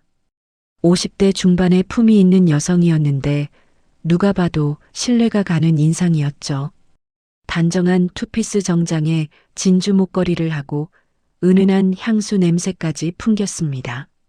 처음 뵙겠습니다. 저는 정은미라고 합니다. 혜란이가 늘 어머님 이야기를 많이 해서 꼭 한번 뵙고 싶었어요. 정은미가 정심의 손을 잡으며 따뜻하게 인사했습니다. 그 손길이 너무나 자연스럽고 친근해서 정심도 순간 마음이 흔들릴 뻔했죠. 이 사람이 바로 혜란이가 언니라고 부르는 사기 조직의 우두머리라는 사실이 믿기지 않을 정도였습니다. 어머님, 정은미 선생님은 제가 정말 존경하는 분이에요. 많은 어르신들의 노후를 책임지고 계시죠. 오늘 특별히 시간을 내서 오신 거예요. 혜란이가 옆에서 거들었습니다. 세 사람이 절묘하게 호흡을 맞추는 모습이 정말 오랫동안 함께 일해온 팀 같았죠. 모두 거실 소파에 둘러앉았습니다. 서기훈이 서류 가방을 열고 여러 가지 문서를 꺼내기 시작했죠. 화려한 그래프와 도표가 가득한 자료들이었습니다. 어머님, 요즘 노후 준비가 정말 중요한 시대입니다. 특히 부동산과 금융 자산을 어떻게 관리하느냐에 따라 노후의 삶의 질이 완전히 달라지죠. 서기훈이 자료를 펼치며 설명을 시작했습니다. 그의 말솜씨는 정말 대단했죠. 전문 용어를 적절히 섞어가며 동시에 쉽게 풀어서 설명하는 능력이 탁월했습니다. 만약 정심이 아무것도 모르는 상태였다면 충분히 넘어갈 만했습니다. 현재 어머님 연세가 67세시죠? 통계적으로 한국 여성의 평균 수명이 86세인 것을 감안하면 앞으로 최소 20년은 더 사셔야 합니다. 그 기간 동안의 생활비, 의료비, 간병비를 생각하면 서기훈이 계산기를 두드리며 숫자를 보여주었습니다. 억 단위가 넘는 금액이었죠. 이 정도의 자금이 필요합니다. 하지만 현재 어머님의 자산 구조로는 이걸 감당하기 어려우실 거예요. 그래서 제가 제안드리는 것이 바로 이 실버 안심 신탁 상품입니다. 서기훈이 두꺼운 계약서를 꺼내 테이블에 올려놓았습니다. 실버 안심 신탁 계약서라는 제목이 큼지막하게 적혀 있었죠.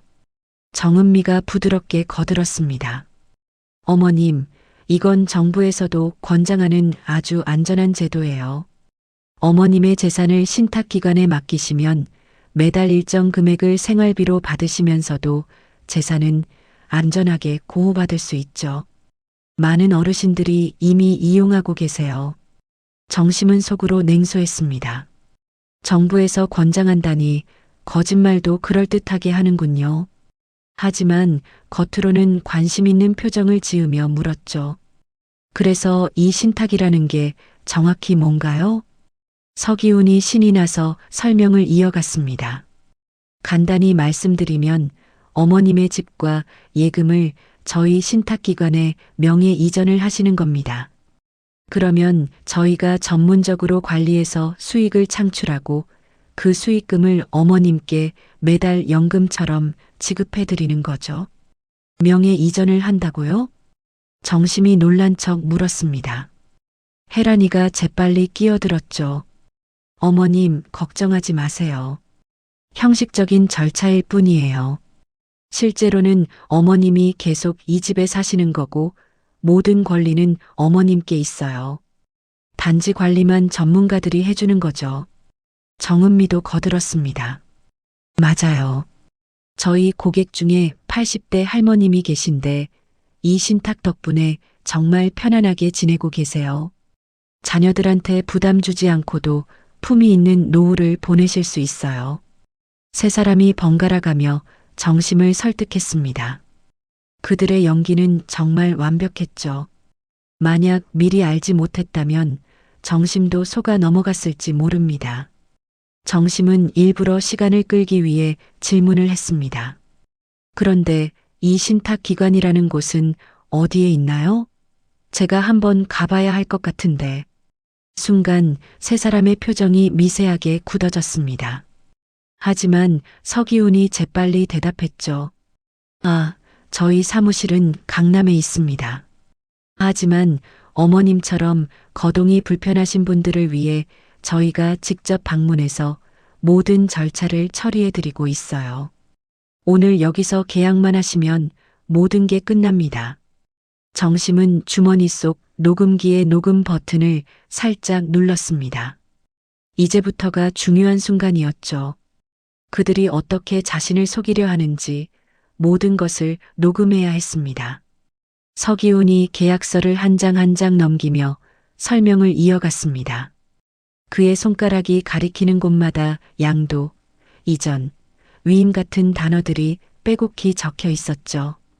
정심은 안경을 쓰고 계약서를 자세히 들여다보는 척했지만 실제로는 이 순간을 녹음기에 담는 데 집중하고 있었습니다. 어머님, 여기 보시면 월 지급액이 나와 있습니다. 어머님 자산 규모로 계산하면 매달 300만 원씩 받으실 수 있어요. 생활하시기에 충분하시죠? 서기훈이 계산기를 두드리며 숫자를 보여주었습니다. 정은미가 옆에서 거들었죠. 300만 원이면 정말 넉넉한 금액이에요. 병원비, 생활비, 여가비까지 다 충당하고도 남으실 거예요. 무엇보다 자녀들에게 부담 주지 않고 독립적으로 생활하실 수 있다는 게 가장 큰 장점이죠. 혜란이도 눈을 반짝이며 말했습니다. 어머님, 이렇게 좋은 조건은 처음 봐요. 정은미 선생님이 어머님을 특별히 배려해 주신 거예요.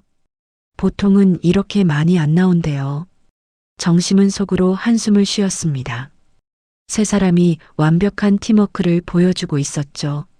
하지만 정심도 만만치 않았습니다. 수십 년 장사를 하며 온갖 사람들을 상대해 본 경험이 있었으니까요. 그런데 이 계약서가 너무 복잡하네요. 제가 다 이해하기는 어려울 것 같은데 혹시 변호사한테 한번 검토를 받아봐도 될까요? 정심의 말에 세 사람의 표정이 순간 굳어졌습니다. 서기훈이 재빨리 대답했죠. 아, 물론 그러실 수 있죠. 하지만 변호사 검토를 받으시려면 시간이 꽤 걸릴 텐데 사실 이 조건은 오늘까지만 유효해요. 다음 주부터는 정부 정책이 바뀌어서 혜택이 많이 줄어든다고 하더라고요. 정은미가 안타까운 표정을 지으며 덧붙였습니다. 맞아요. 저도 어머님께 이 좋은 기회를 놓치시면 안 된다고 생각해서 오늘 특별히 시간을 낸 거예요. 다음 주부터는 월 지급액이 100만 원도 안 될 거예요. 혜란이가 정심의 손을 잡으며 애원하듯 말했습니다. 어머님, 저를 믿으세요. 제가 어머님을 속일 리가 있겠어요? 2년 동안 함께 살면서 제가 한 번이라도 어머님께 나쁜 짓을 한 적이 있나요? 그 말을 들으며 정심은 가슴이 찢어지는 것 같았습니다. 2년 동안의 정이 모두 거짓이었다니. 하지만 지금은 감정에 휩쓸릴 때가 아니었죠. 정심은 침착함을 유지하며 말했습니다. 그래도 이렇게 중요한 일을 너무 급하게 결정할 수는 없잖아. 적어도 준영이한테는 이야기를 해봐야. 아니에요, 어머님. 혜란이가 다급하게 말을 자르며 끼어들었습니다. 준영 씨한테 말씀하시면 오히려 복잡해져요. 젊은 사람들은 이런 노후 설계를 잘 이해하지 못해요. 괜히 반대만 할 거예요. 이건 어머님의 재산이고 어머님이 결정하실 문제잖아요. 서기훈이 서류를 다시 정리하며 압박을 가했습니다. 어머님, 시간이 별로 없습니다. 은행 업무 시간이 있어서 오늘 3시 반까지는 서류를 제출해야 해요. 지금 결정하셔야 합니다. 정심은 시계를 보았습니다. 2시 40분이었죠. 시간을 더 끌어야 했습니다. 정심은 일부러 기침을 하며 말했습니다. 목이 좀 마르네. 물 좀 마시고 올게. 정심이 일어서자 혜란이가 따라 일어났습니다. 제가 가져다 드릴게요, 어머님. 아니야, 내가 직접 갈게. 화장실도 좀 가야 하고. 정심은 부엌으로 가면서 핸드폰을 꺼냈습니다. 재빨리 윤말순에게 문자를 보냈죠. 지금 진행 중. 3시 반까지 시간 끈다고 함. 준비하세요. 답장은 즉시 왔습니다.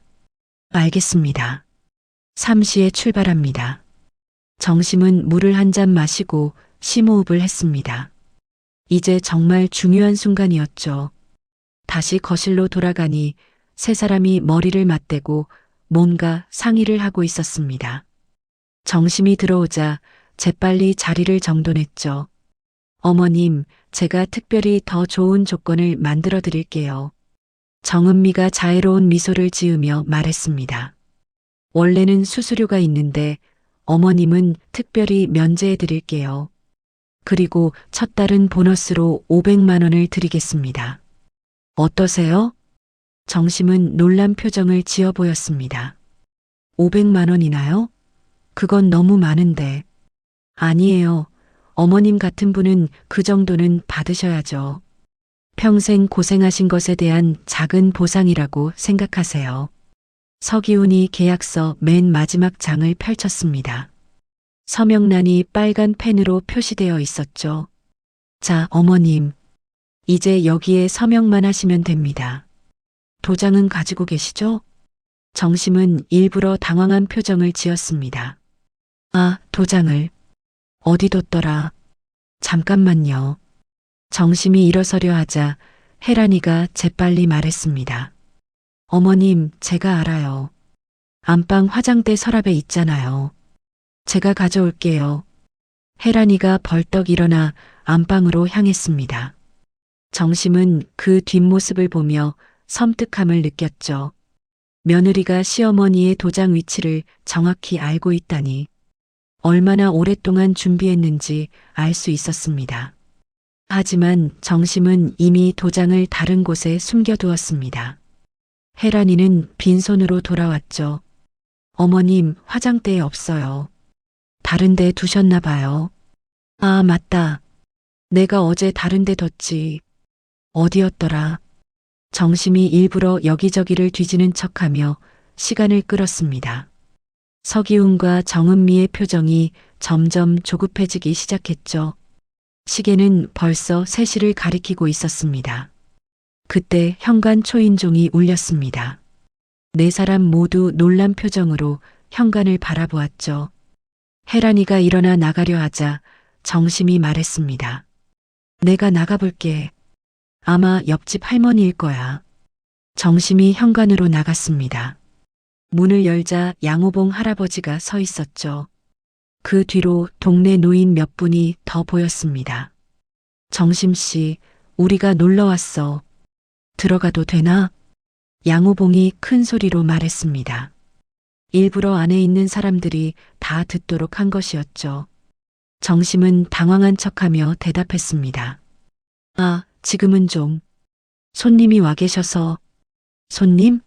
무슨 손님인데? 우리도 인사나 하고 가지. 양호봉이 밀고 들어왔습니다. 다른 노인들도 따라 들어왔죠. 순식간에 현관이 북적이기 시작했습니다. 거실에 있던 세 사람은 갑작스러운 방문객들의 당황한 기색이 역력했습니다. 특히 정은미의 얼굴이 순간 창백해졌죠. 그녀는 재빨리 서류를 가방에 넣기 시작했습니다. 어머님, 오늘은 이만 가봐야겠네요. 다음에 다시 찾아뵙겠습니다. 정은미가 급하게 일어서며 말했습니다. 서기훈도 서둘러 가방을 챙겼죠. 혜란이는 불안한 표정으로 그들을 바라보았습니다. 언니, 그냥 가시면 어떡해요? 아직 끝나지 않았는데. 괜찮아. 다음에 다시 오면 돼. 정은미가 혜란이를 날카롭게 쏘아보며 말했습니다. 그 눈빛에는 경고가 담겨 있었죠. 상황이 이상하게 돌아가고 있으니 일단 물러나자는 뜻이었습니다. 양호봉과 노인들이 거실로 들어왔습니다. 그들은 마치 아무것도 모르는 것처럼 해맑게 웃으며 인사했죠. 아이고, 젊은 분들이 오셨네. 우리 정심씨 친척인가? 서기훈이 어색하게 웃으며 대답했습니다. 아, 네. 그런 셈이죠. 저희는 이만 가보겠습니다. 세 사람이 황급히 자리를 떴습니다. 혜란이는 그들을 배웅하러 현관까지 따라갔고 작은 목소리로 뭔가 주고받는 소리가 들렸죠. 정심은 그들이 완전히 나간 것을 확인하고 나서야 안도의 한숨을 쉬었습니다. 일단 오늘의 위기는 넘긴 것이었죠. 하지만 이것으로 끝이 아니라는 것을 정심도 알고 있었습니다. 혜란이가 돌아왔을 때 그녀의 표정은 매우 어두웠습니다. 분명 계획이 틀어진 것에 대한 실망과 분노가 뒤섞여 있었죠. 하지만 여전히 며느리의 가면을 벗지는 않았습니다. 어머님, 이분들은 누구세요? 아, 우리 동네 노인정 분들이야. 가끔 이렇게 놀러 오시곤 해. 양호봉이 거들었습니다. 그래, 우리가 정심씨 집에 자주 와. 외로우실까 봐서 말이야. 그런데 아까 그 사람들은 누군데? 그냥 보험 상담하러 온 사람들이에요. 혜란이가 재빨리 대답했지만 양호봉의 눈빛은 날카로웠습니다. 보험? 요즘 보험 사기가 많다던데. 조심해야 해. 특히 노인들 상대로 사기치는 놈들이 많다고 하더라고. 양호봉과 노인들이 돌아간 후 집안에는 차가운 침묵이 감돌았습니다. 혜란이는 부엌에서 그릇을 치우는 척했지만 그 손놀림이 평소보다 거칠었죠. 가끔씩 그릇이 부딪히는 소리가 날카롭게 울렸습니다. 정심은 거실 소파에 앉아 TV를 보는 척했지만 실제로는 혜란이의 일거수일투족을 살피고 있었습니다. 저녁때가 되어 준영이가 퇴근해서 돌아왔습니다. 현관문이 열리는 소리에 혜란이가 재빨리 표정을 바꿨죠. 다시 다정한 아내의 얼굴로 돌아간 것입니다. 여보 왔어요? 오늘 많이 피곤했죠? 응, 좀 그래. 엄마는 괜찮으세요? 준영이가 정심에게 다가와 인사했습니다. 정심은 아들의 순진한 얼굴을 보며 가슴이 미어졌죠. 이 착한 아이가 진실을 알면 얼마나 충격을 받을까요? 그래, 괜찮아. 너나 얼른 씻고 밥 먹어. 저녁을 먹는 동안 혜란이는 평소처럼 행동하려 애썼지만 어딘가 부자연스러웠습니다. 준영이는 눈치채지 못했지만 정심은 모든 것을 알고 있었죠. 식사 후 준영이가 먼저 방으로 들어가고 혜란이도 피곤하다며 일찍 들어갔습니다. 정심은 혼자 거실에 남아 생각에 잠겼죠. 오늘 녹음한 내용이 증거가 될 수 있을까? 그리고 혜란이는 포기할까? 아니면 다시 시도할까? 밤 10시쯤 정심은 조용히 방을 나와 현관으로 갔습니다. 신발장 깊숙한 곳에 숨겨둔 녹음기를 꺼내 내용을 확인했죠. 다행히 모든 대화가 선명하게 녹음되어 있었습니다. 서기훈이 명예 이전을 요구하는 부분, 정은미가 거짓말로 설득하는 부분, 모두 완벽하게 담겨 있었습니다. 다음 날 토요일 아침, 준영이는 주말 출근을 해야 한다며 일찍 나갔습니다. 혜란이는 시장에 간다며 외출 준비를 했죠. 정심은 이 기회를 놓치지 않았습니다. 나도 같이 갈게. 오랜만에 시장 구경도 하고. 어머님은 집에서 쉬세요. 제가 다 사올게요. 혜란이가 거절했지만 정심은 고집을 부렸습니다. 아니야, 나도 바람 좀 쐬고 싶어. 둘은 함께 시장으로 향했습니다. 하지만 시장에 도착하자마자 혜란이는 급한 일이 있다며 먼저 가버렸죠. 정심은 혼자 남겨진 것이 오히려 잘 됐다고 생각했습니다. 정심은 곧장 보석방으로 갔습니다. 윤말순이 반갑게 맞아주었죠. 어제 일은 잘 넘기셨어요? 네, 양 어르신 덕분에 위기를 모면했어요. 그런데 이 녹음이 증거가 될까요? 정심이 녹음기를 건네자 윤말순이 이어폰을 끼고 들어보았습니다. 들으면서 그녀의 표정이 점점 심각해졌죠. 완벽해요. 이것만으로도 충분한 증거가 돼요. 특히 명예 이전을 요구하는 부분은 명백한 사기 시도죠. 그때 보석방 문이 열리고 60대 후반의 남자가 들어왔습니다. 바로 조상만이었죠. 그는 정심을 보자 반가워했습니다. 정심 씨, 윤 사장님한테 이야기 들었어요. 그 사기꾼들한테 당할 뻔하셨다면서요? 조상만은 자리에 앉아 자신의 경험을 들려주기 시작했습니다. 1년 전 제 경우를 말씀드릴게요. 저도 똑같았어요. 처음엔 정말 친절하고 다정한 젊은 여자가 접근했죠. 제 아파트 경비를 하고 있었는데 그 여자가 매일 아침 커피를 가져다 주고 안부를 물어보고 정말 딸처럼 굴었어요. 정심은 고개를 끄덕이며 들었습니다. 자신의 경우와 너무나 비슷했죠. 그러다가 어느 날 재무 전문가라는 사람을 데려왔어요. 노후 자금을 안전하게 관리해 준다면서요. 저도 거의 넘어갈 뻔했는데 다행히 제 아들이 의심해서 경찰에 신고했죠. 하지만 그들은 이미 증거를 다 없애고 사라진 후였어요. 조상만의 이야기를 들으며 정심은 더욱 확신을 갖게 되었습니다. 혜란이와 그 일당이 바로 그 사기꾼들이라는 것을. 그 여자 손바닥에 흉터 있었죠? 조상만이 물으니 정심이 고개를 끄덕였습니다. 네, 초승달 모양의 흉터가. 맞아요. 바로 그 여자예요. 이름은 계속 바꾸는데 그 흉터는 못 감추더라고요. 윤말순이 진지한 표정으로 말했습니다. 이제 확실해졌네요. 이들을 잡아야 해요. 더 많은 피해자가 생기기 전에. 세 사람은 머리를 맞대고 계획을 세우기 시작했습니다. 조상만이 먼저 제안했죠. 경찰에 바로 신고하는 것보다는 결정적인 순간을 포착해야 해요. 현행범으로 잡아야 빠져나가지 못하죠. 맞아요. 그들이 다시 접근할 때를 기다려야 해요. 분명 포기하지 않을 거예요. 윤말순의 말에 정심도 동의했습니다. 혜란이가 요즘 더 조급해하는 것 같아요. 뭔가 급한 사정이 있는 것 같던데. 그때 정심의 핸드폰이 울렸습니다. 혜란이었죠. 어머님, 어디 계세요? 시장에 안 계시던데. 아, 잠깐 차 마시러 왔어. 곧 갈게. 전화를 끊고 정심이 말했습니다. 제가 가봐야 할 것 같아요. 의심받으면 안 되니까요. 윤말순이 정심의 손을 꼭 잡았습니다. 조심하세요. 그리고 뭔가 이상한 낌새가 보이면 바로 연락하세요.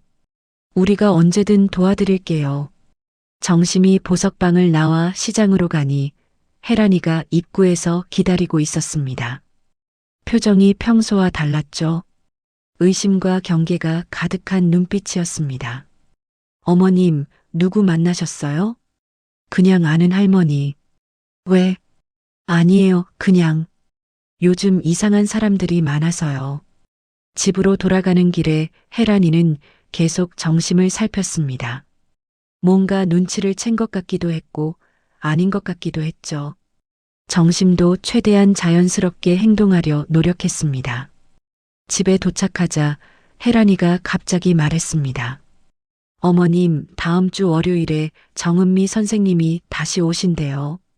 이번엔 더 좋은 조건을 제시하실 거예요. 꼭 만나보세요. 그래, 글쎄, 생각해봐야겠는데. 어머님, 이번이 정말 마지막 기회예요. 이런 기회는 다시 오지 않아요. 혜란이의 목소리에는 절박함이 묻어났습니다.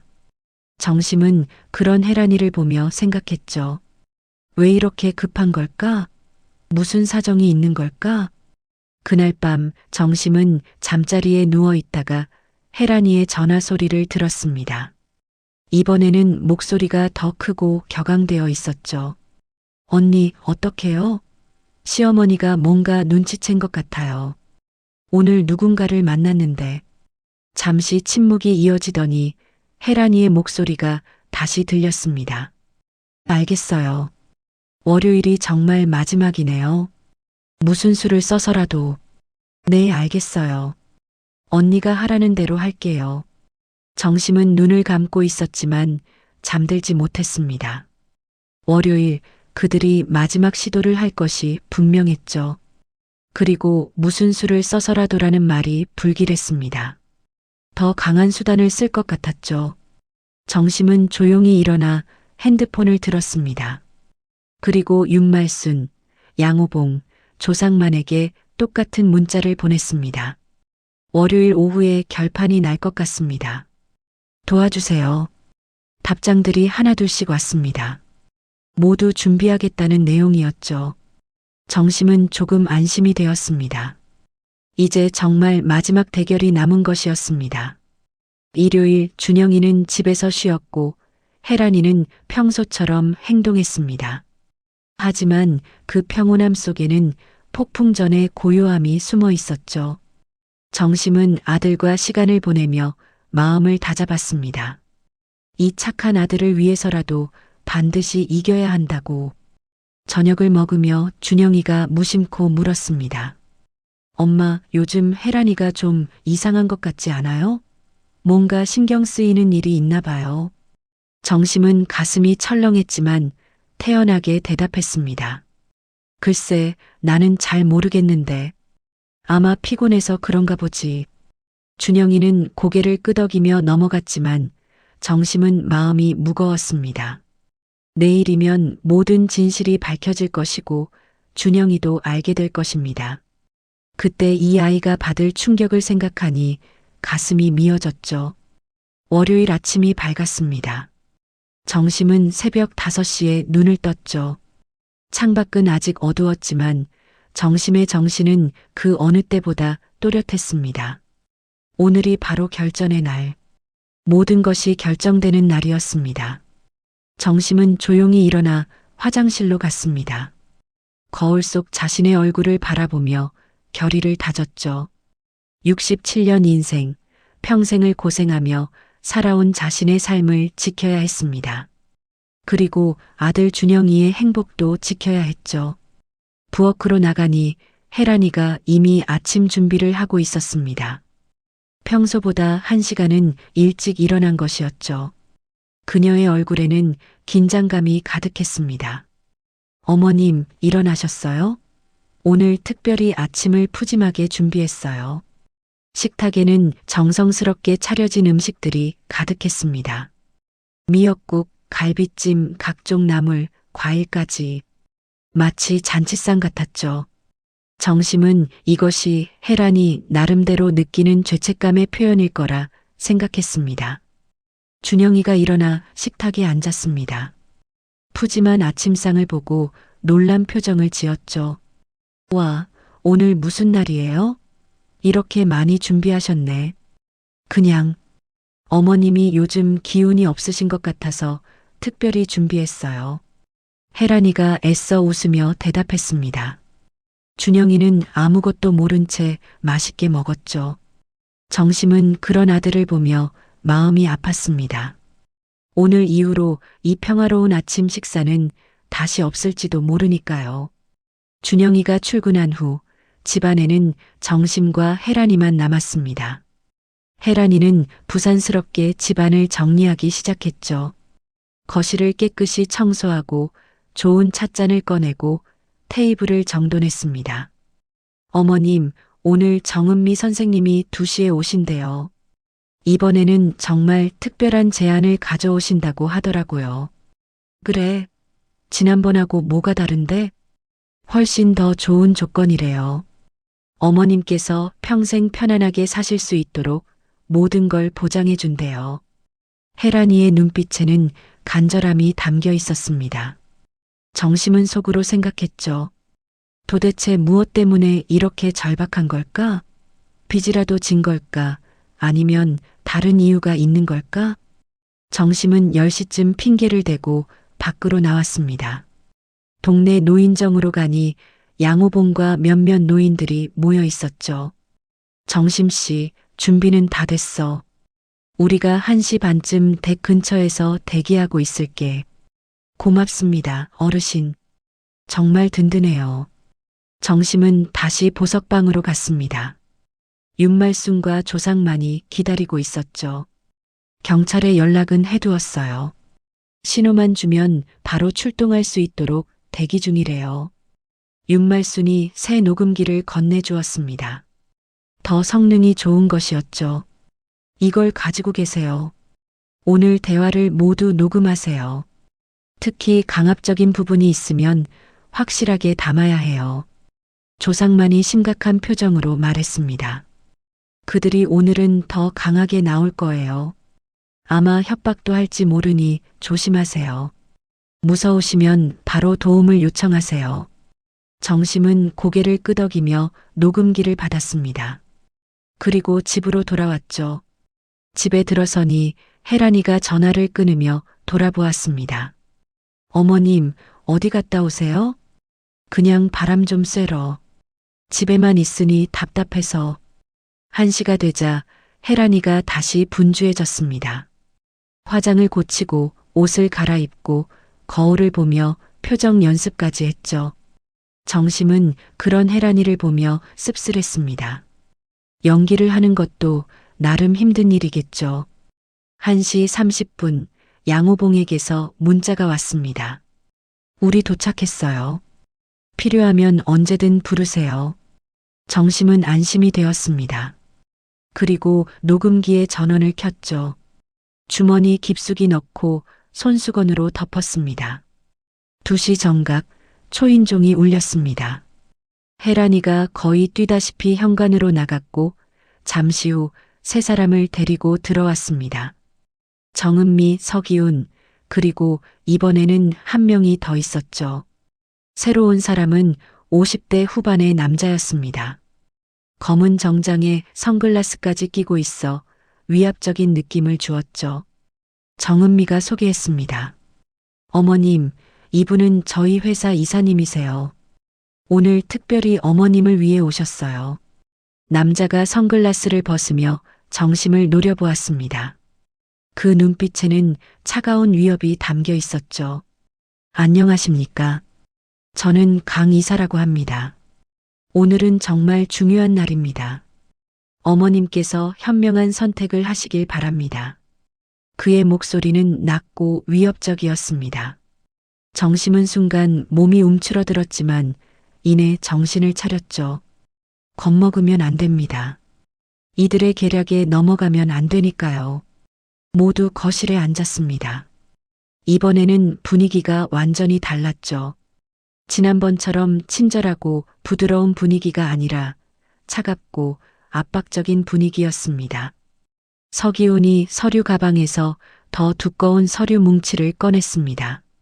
어머님, 지난번에 시간이 부족해서 제대로 설명드리지 못했는데요.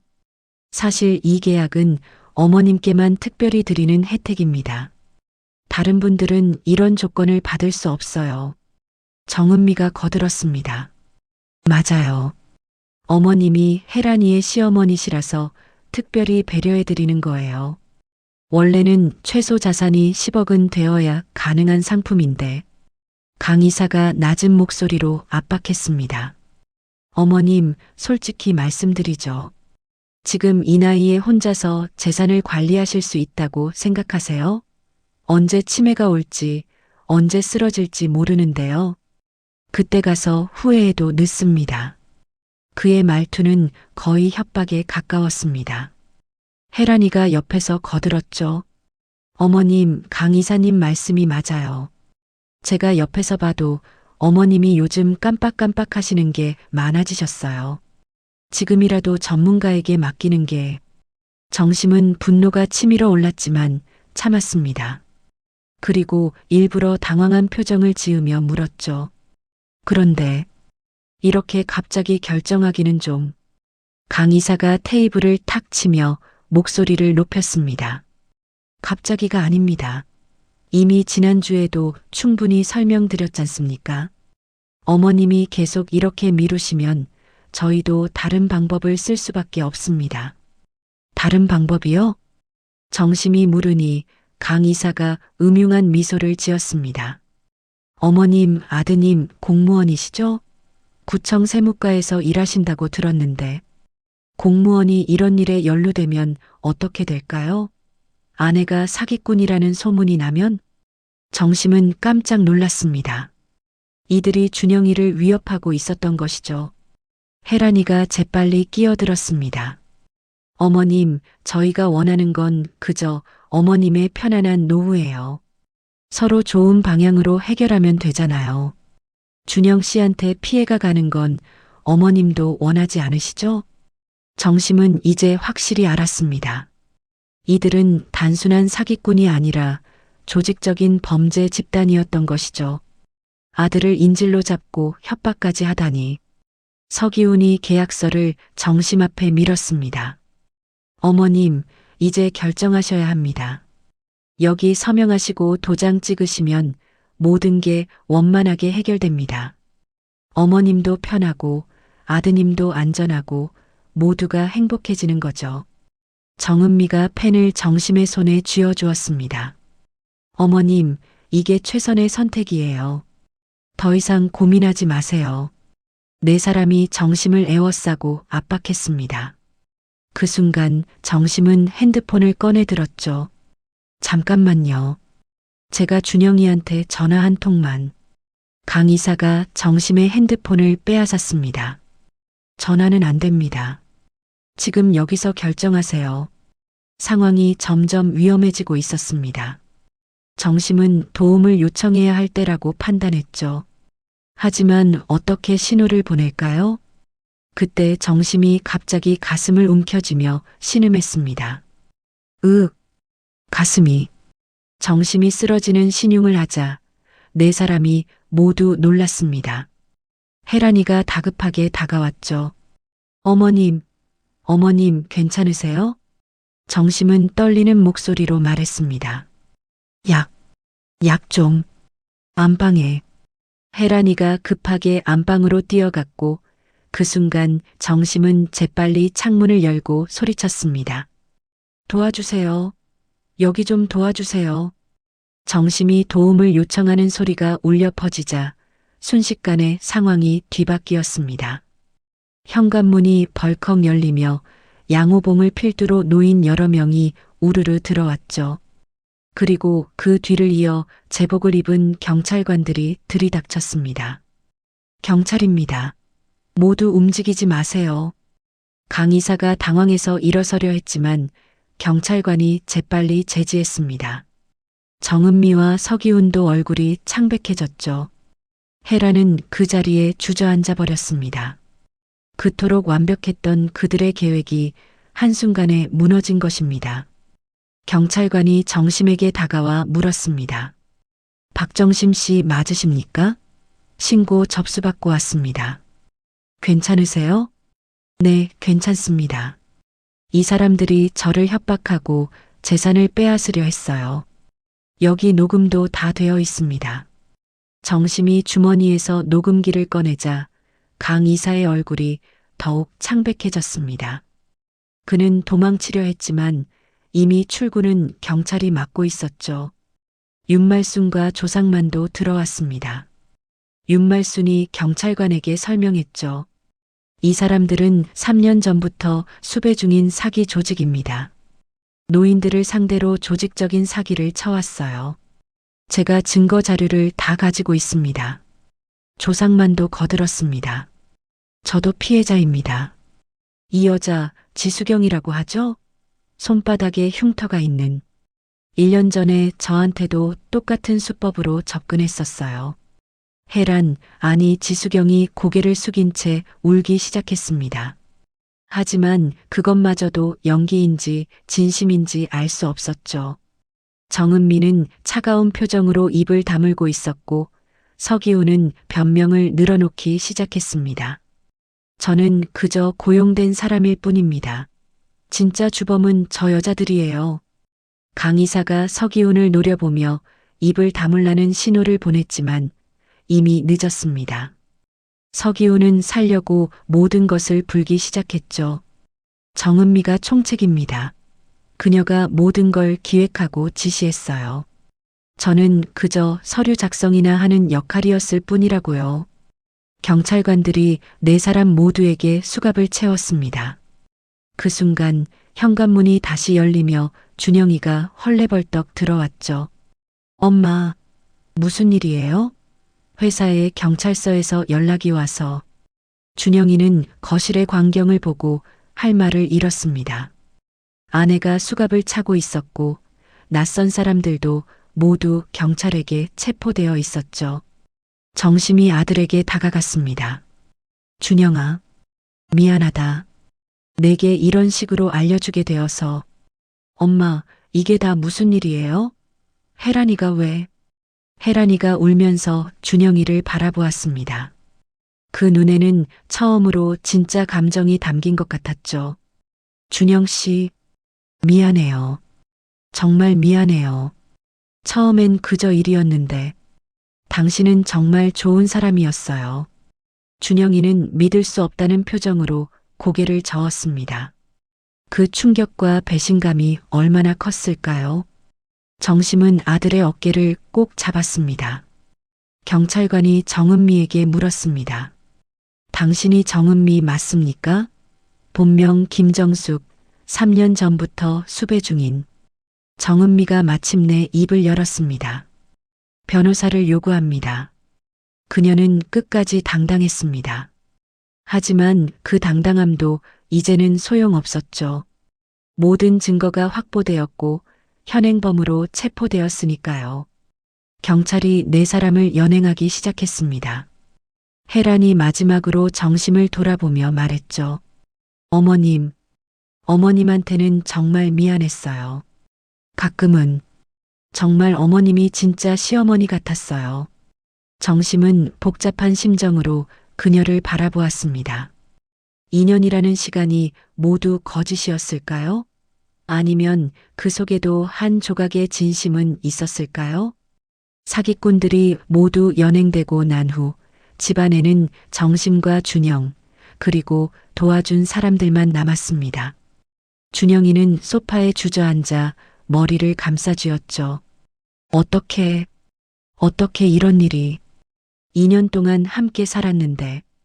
양호봉 할아버지가 준영이의 어깨를 두드렸습니다. 젊은이, 너무 자책하지 마. 저놈들이 워낙 교활해서 그런 거야. 내 잘못이 아니라고. 윤말순도 위로했습니다. 맞아요. 그들은 전문 사기꾼들이에요. 일반 사람들이 속지 않는 게 오히려 이상한 거죠. 정심이 아들 옆에 앉아 말했습니다. 준영아, 엄마가 미리 말하지 못해서 미안해. 하지만 내가 상처받을까봐. 그리고 혹시 내가 잘못 생각한 건 아닐까 해서. 준영이가 고개를 들어 어머니를 바라보았습니다. 그 눈에는 눈물이 고여 있었죠. 엄마가 어떻게 알았어요? 보석방 주인 윤 사장님이 알려주셨어. 혜란이가. 아니, 그 여자가 예전에도 이런 일을 했었대. 그리고 양 어르신이랑 조 어르신도 도와주셨고, 준영이는 도와준 사람들에게 고개를 숙였습니다. 정말 감사합니다. 제가 바보같이 아무것도 몰랐네요. 어머니를 지켜주셔서 정말 감사합니다. 조상만이 말했습니다. 이제부터라도 정신 차리면 돼요. 어머니가 정말 대단하신 분이야. 혼자서 그 무서운 상황을 다 견뎌내셨으니 경찰관 한 명이 돌아와 정심에게 말했습니다. 내일 경찰서에 오셔서 정식으로 진술하셔야 합니다. 그리고 피해 금액이 있으면 확인해 주세요. 다행히 금전적 피해는 없었습니다. 하지만 정신적 피해는 이루 말할 수 없네요. 네, 이해합니다. 이런 경우 정신적 피해 보상도 받으실 수 있으니 참고하세요. 경찰이 떠나고 도와준 사람들도 하나둘 돌아갔습니다. 저녁이 되어 집안에는 정심과 준영이만 남았죠. 두 사람은 거실에 나란히 앉아 있었습니다. 엄마, 앞으로 어떻게 하죠? 나는 이혼을 해야 하는 건가? 그건 내가 결정할 일이야. 하지만 그 여자는 아마 오랫동안 감옥에 있을 거야. 준영이는 한숨을 쉬었습니다. 사랑했는데, 정말 사랑했는데, 그게 다 거짓이었다니. 정심이 아들의 손을 꼭 잡았습니다. 준영아, 인생이 다 그런 거야. 때로는 믿었던 사람에게 배신당하기도 하고 상처받기도 해. 하지만 그래도 계속 살아가야 하는 거지. 엄마도 그렇게 살아왔어. 준영이가 어머니를 바라보았습니다. 67세의 노모가 혼자서 이 모든 것을 견뎌내고 지켜냈다는 사실이 새삼 대단하게 느껴졌죠. 엄마, 정말 대단해요. 어떻게 혼자가 아니었어. 좋은 사람들이 도와줬잖아. 세상에는 나쁜 사람도 있지만 좋은 사람도 많다는 걸 잊으면 안 돼. 며칠 후 신문과 뉴스에 이 사건이 대대적으로 보도되었습니다. 노인 대상 신종 사기 조직 일망타진, 며느리로 위장한 사기꾼, 시어머니의 지혜로 체포 같은 제목들이 신문 일면을 장식했죠. 정심은 인터뷰 요청을 모두 거절했습니다. 조용히 일상으로 돌아가고 싶었으니까요. 준영이도 회사의 배려로 휴가를 받아 어머니와 시간을 보냈습니다. 한 달이 지났습니다. 정심은 다시 새벽 시장에 나가 생선을 사고 평범한 일상을 살아갔죠. 하지만 이제는 혼자가 아니었습니다. 준영이가 퇴근 후면 꼭 어머니와 저녁을 함께 먹었고 주말에는 함께 나들이도 갔습니다. 윤말순, 양호봉, 조상만과도 자주 만났습니다. 그들은 이제 정심의 진정한 친구가 되었죠. 어려울 때 도와준 사람들이야말로 진짜 가족이나 다름없었습니다. 어느 날 정심은 윤말순의 보석방에서 차를 마시며 말했습니다. 그래도 가끔은 혜란이가, 아니, 그 아이가 생각나요. 나쁜 사람이었지만 2년이라는 시간이 있었으니까요. 윤말순이 고개를 끄덕였습니다. 인간은 복잡한 존재예요. 완전히 나쁘기만 한 사람도 완전히 좋기만 한 사람도 없죠. 하지만 중요한 건 정심 씨가 이겨냈다는 거예요. 정심은 창밖을 바라보았습니다. 햇살이 따뜻하게 내리쬐고 있었죠. 인생의 폭풍을 견뎌낸 후 찾아온 평화로운 날들이었습니다. 준영이가 퇴근 후 어머니를 찾아왔습니다. 손에는 꽃다발을 들고 있었죠. 엄마, 오늘이 무슨 날인지 알아요? 무슨 날인데? 엄마가 우리 가족을 지켜낸 날이에요. 그날로부터 정확히 한 달이 됐어요. 정심은 아들이 준 꽃다발을 받으며 미소 지었습니다. 그래, 이것이 진짜 가족이었죠. 혈연으로 맺어지고 신뢰로 이어진 진짜 가족. 정심은 생각했습니다. 67년 인생, 참 많은 일이 있었지만 결국 지켜야 할 것을 지켜냈다고. 그리고 앞으로의 날들도 이렇게 소중한 사람들과 함께라면 충분히 행복할 수 있을 거라고. 해는 저물고 있었지만 정심의 인생에는 새로운 아침이 밝아오고 있었습니다. 오늘의 이야기 어떠셨나요? 댓글에서 자유롭게 이야기해 주세요. 다음번에도 재밌는 이야기로 돌아오겠습니다. 감사합니다.